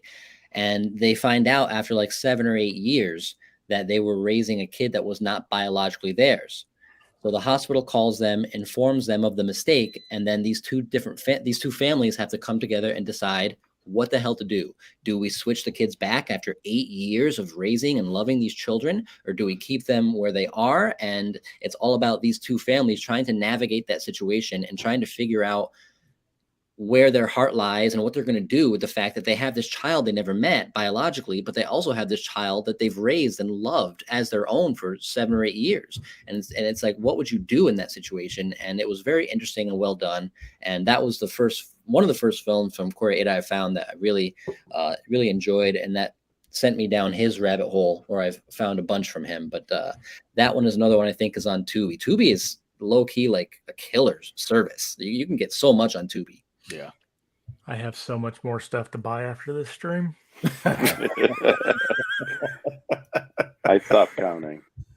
It's something I forgot to pull. Tampopo. I've been not a champion of Tampopo, but I always recommend if you want to pick up just a really fun movie in the Criterion Collection, Tampopo. It's about a woman in her noodle shop and a dude that loves her and her noodles. And there's noodles and there's food. You'll be hungry, and it's just a great story. He also did The Funeral, which I have not watched yet, but I heard is just as good. So Tampopo. Another food one is actually a documentary, and I don't think it's Asian made, but it's about a Japanese man, and it's called Jiro Dreams of Sushi. Is it Jiro? Love that movie. Jiro Dreams of Sushi. Yes, God, I love that documentary. Love that movie. Yeah. Yep. And you will be hungry after that. Especially if you like sushi, you will be hungry after that. Yep. He's one of the last, I think, one of 2 or 3 master sushi makers, and he owns his own business there. And he's trying to get his family like train his sons, but they don't want to have anything to do with it. But yeah, it's fantastic. Mm-hmm. Yeah, I would love to go to that place. All right, KB, send us home. All right, I'm going to start with 2 shout outs. One is to our buddy Tim Talks Talkies, because up until yesterday, we talk about this movie all the time, but up until yesterday, we mentioned The Handmaiden, and just how sensual and great that movie is, and just crazy. Most Yes. recently, our boy Nick, Movie AV Impulse, sent me this, his favorite movie, New World. Was able to check that out the other day. Really enjoyed it. Went in a lot of directions that I was not expecting. It's a beautiful looking movie too, as far as crime dramas go. So I'll I do like it, but that. I watched that after I watched A Bittersweet Life, and I need to go Yeah, back and rewatch it and give it a second chance because Bittersweet Life was just you did a leagues better. comparison. Yeah. Yeah. Um, let's see. We spoke about Bong Joon-ho, and I think Ryan and I both say, Parasite, we love it, but we have one that we like a little bit more. And I found that this is actually a Korean movie. This is Yep. categorized as a Korean movie. Is it So really? this is Snowpiercer. Before the TV show was a movie with Captain America himself, Chris Evans, but great cast. You got Tilda Swinton, you got Jamie Bell, you got Octavia Spencer, and Ed Harris in it as well. Yeah, this is my favorite. I think still. the reason it's considered Korean is because of the studio backing of it, the way it was Mhm. funded or whatever was because Park Chan-wook.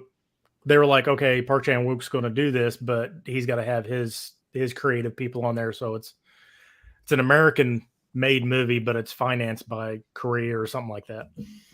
Yeah. Koreeda, I would say, of all his movies, the one that I still return to is Shoplifters. So, Shoplifting Family, just to make it simple. But I think some places even call it that. But just the way it moves through the movie is really good. My headphones just went out. Can you hear me? Yep. Yeah. Yes, we can hear you. Mhm. Okay, one went out. The other one's about to. I'll finish up. Without Infernal Affairs, you wouldn't have The Departed. So love this one. But number one, top of my list, you mentioned it before, favorite Kurosawa movie, you got High and Low. Once again, for those that don't know, a very wealthy man gets notified that his son has been kidnapped. Turns out, mistaken identity, it was his chauffeur's son, and the mental dilemma and the crime drama that ensues about what do you do? Do you still pay the ransom since it's not your son? So, love the movie, return to it. It's my third copy of it, so I apparently love it. Yeah, Shoplifters I watched this past week, KB. I enjoyed that one. He really tackles the family dynamic element a lot in a lot of his films. But yeah, Mhm. Shoplifters was good. I was just looking. I thought somebody mentioned in the chat, but didn't he just do Broker that just came out about the baby? Is that a Park Chan-wook movie? Or was that Park Chan-wook? I don't remember who did it, but it's basically about the kids that don't get adopted or something like that. I could have swore it was Koreeda, but I could be wrong. Hello, gentlemen, and everyone joining late. High and Low is my favorite Kurosawa as well. Would love to get that 4K. Thank you for coming in, James. Hey, James. Hopefully you've had What's a up, James? That is weekend. Koreeda. Broker's Koreeda.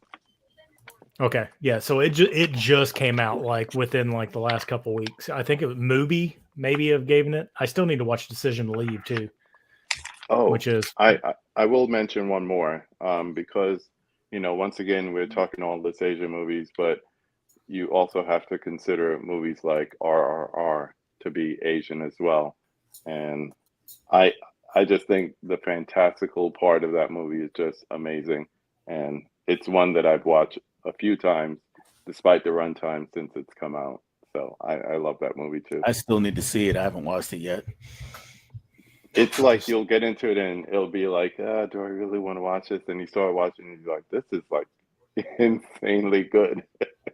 And the singing, the dancing, everything. So not to, just leave it at that.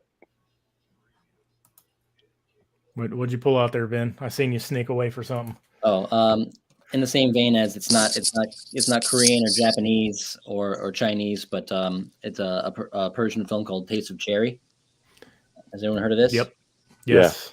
Very interesting movie about a man who's looking for somebody to help him with an assisted suicide, and it's him having this long dialogue-driven conversations with three different characters about why he wants to do what he's doing and their reactions to what he's requesting from them. It's just a very, very interesting movie that I discovered last year. Yeah, when I wanted, because when I started buying Criterion, I was basically either buying American or Asian movies, and that, I mean, like Kurosawa, and basically that was it. And I think James was actually recommended Taste of Cherry, and I checked it out. I was like, that seems like an interesting premises. And when I watched it, I was like, man, this is like, you really feel for the guy, and like, there's the one point when you think like, well, it's not going to go the way it's going to go, and then it's ambiguous, and it makes you think. Very ambiguous. Yeah, but yeah. He wants somebody to bury his body. He's like, I've already dug the hole. I just want you to throw dirt on me after I've killed myself if I am dead in the morning. And it's just a life dynamic that's really, really good. I didn't even think about that the Western Asian countries that right there on the border. Yeah. And we haven't mentioned any Ozu films, but just going back to the 40s and 50s, I mean, Kurosawa always gets mentioned, but there's stuff like Late Spring, Early Summer, Tokyo Story. That's probably one of my favorites as well. There's a lot of good Ozu movies out there as well. Good Morning. That is Good Morning Ozu, or is Good Morning the one about the kids that want the TV? I don't think that's. I don't think so. No, it's not. It's not. That's a good one too. But yeah, that is fun. Yeah. So Culture, he's calling me out in the chat. If you like war movies, I highly recommend Taeguk Gi. I probably just butchered that. I'm sorry. No, that is Brotherhood of War, Frontline, or My Way. The first one I've heard of. Okay. I appreciate it. This went like an hour longer than what I had planned on. Thank you guys for joining me tonight and bringing all these movies. Everybody that was in the chat. Hopefully you all got some good recommendations. If you're late to the chat, watch the replay. I know I'm got at least 10 to 15 movies I'm going to have to now purchase, or I was on the fence on, and now I know I'm going to have to purchase them. But we're going to let everybody outro themselves. What you got coming up? We'll start here with Mr. Conversation himself, and I'm going to pull you back out, and I'm going to put you back in because I don't know how to work my computer. KB Loves Movies, Instagram, YouTube. I've been stuck around like 500, 600, I think I just hit. So if you enjoy the conversations, I have one coming up tomorrow. It will be Monday night here, but it will be Tuesday morning in Australia, where my guests Pete and Hannah will be. So join us for a little international fun on a Monday night. But yeah, if you enjoy the conversations, please consider subscribing just to move me up. And if you haven't already, please subscribe to our host tonight, because he shouldn't be like hovering around 500 all the time. So definitely do that. He has good content, stuff that just makes my mouth water when I see it. So yeah, I'll be over later this summer and pick up your doubles. You know, I much appreciate it. All right, Mr. Dale, Mr. Swap Master, what you got? All right. Well, first, thanks for having me on. I appreciate it. Had a good time. Yeah, definitely. If you're in the chat and you're not subbed up to Ryan, or if you're watching on replay and you're not subbed to him, just go ahead and do that. He definitely deserves that. For me on my channel, I've got movie swaps twice this week. Actually, I'm gonna go Tuesday and Wednesday, both 8 p.m. Eastern. Gonna have Dimension Scott on Tuesday night. And on Wednesday, I'm going to have a guest that not many of you are familiar with, at least not, she's not part of the YouTuberverse. Some of you may know her from Instagram. That's by Jess Johnson. So she'll be on with me Wednesday night. And at some point this week, because I'm editing it, I will probably have one of the latest reviews of Across the Spider-Verse hit my channel, and I'm pretty proud of it. So hopefully you guys will catch that. Across the Spider-Verse was amazing. Yes. Period. 5 out of 5. Before I get to you, Vin, Johnny, he's going to give us crap. He's got a lot to watch now because of us. Which So that do was we. the point of this. Yes. So do we. Yes. So, Mr. Vin, what you got for us? Yeah. So again, thank you to you for hosting the stream. I was excited about this one. Definitely, for sure. And I got a lot to watch. But as far as What's coming on my channel? Only thing really coming up is not tomorrow, but a week from tomorrow, we have our next episode of Vin versus Vin, and we recently kind of revamped the format of that stream, and we started to bring in guest judges and kind of made it more of an actual contest between me and Benicio. And if you're not subscribed to his channel, he's a big horror guy, Benicio the Horror Cholo. So go ahead and check him out. I'm sure you guys already know who he is, even in the chat. But we haven't said anything yet, but I'll go ahead and break the news for whoever might be watching still at this juncture or on the replay. But next Monday's episode, we're going to be choosing our favorite original cover art from horror films. So we already have the judges guest panel lined up. We're going to pick our top favorite original artwork from any horror film, and the judges are going to decide who wins episode 2 of this new format. So that should be fun.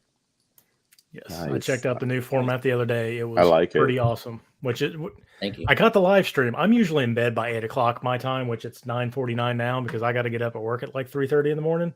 So I watch a lot of your all stuff on replay. So I'm sorry if I don't comment on everything, but I like the new format. I like the way you guys did it. It was fun. It was entertaining, and Appreciate it. Get a little bit more. Not that you guys didn't have bad conversation or anything like you didn't, because you two just jive really well. But it was even the little jabs and the little pokes in that made it even better. Yeah, it makes it a bit more fun when you actually have a winner and a loser at the end of the day. Yes. So for me, I've got an out and about video coming Wednesday. Then I got probably an unboxing. I might do a collection update between now and then a couple of weeks. I'm going to have probably a 2-parter. I'm going to have some serious out and abouting, and I've got some mystery stuff coming up. And then the 29th, me and Dell are on Convicted Cinephiles Superhero Tournament. Thursday, 8 p.m. Eastern, 7 Central, 6 Mountain, 5 Pacific. Is that the 4th time zone? I don't remember. Time zones, man. Who knew I had to use them at 44? But we got that coming up with Derek, Convicted Cinephile. That's all I've got. But again, I appreciate all four of you. All 3 of you, all 4 of us on screen for showing up for this and giving some great recommendations. Everybody in the chat, I hope you got some good stuff out of this. So until we see you again, like I always say, have a fantastic night. Watch a movie.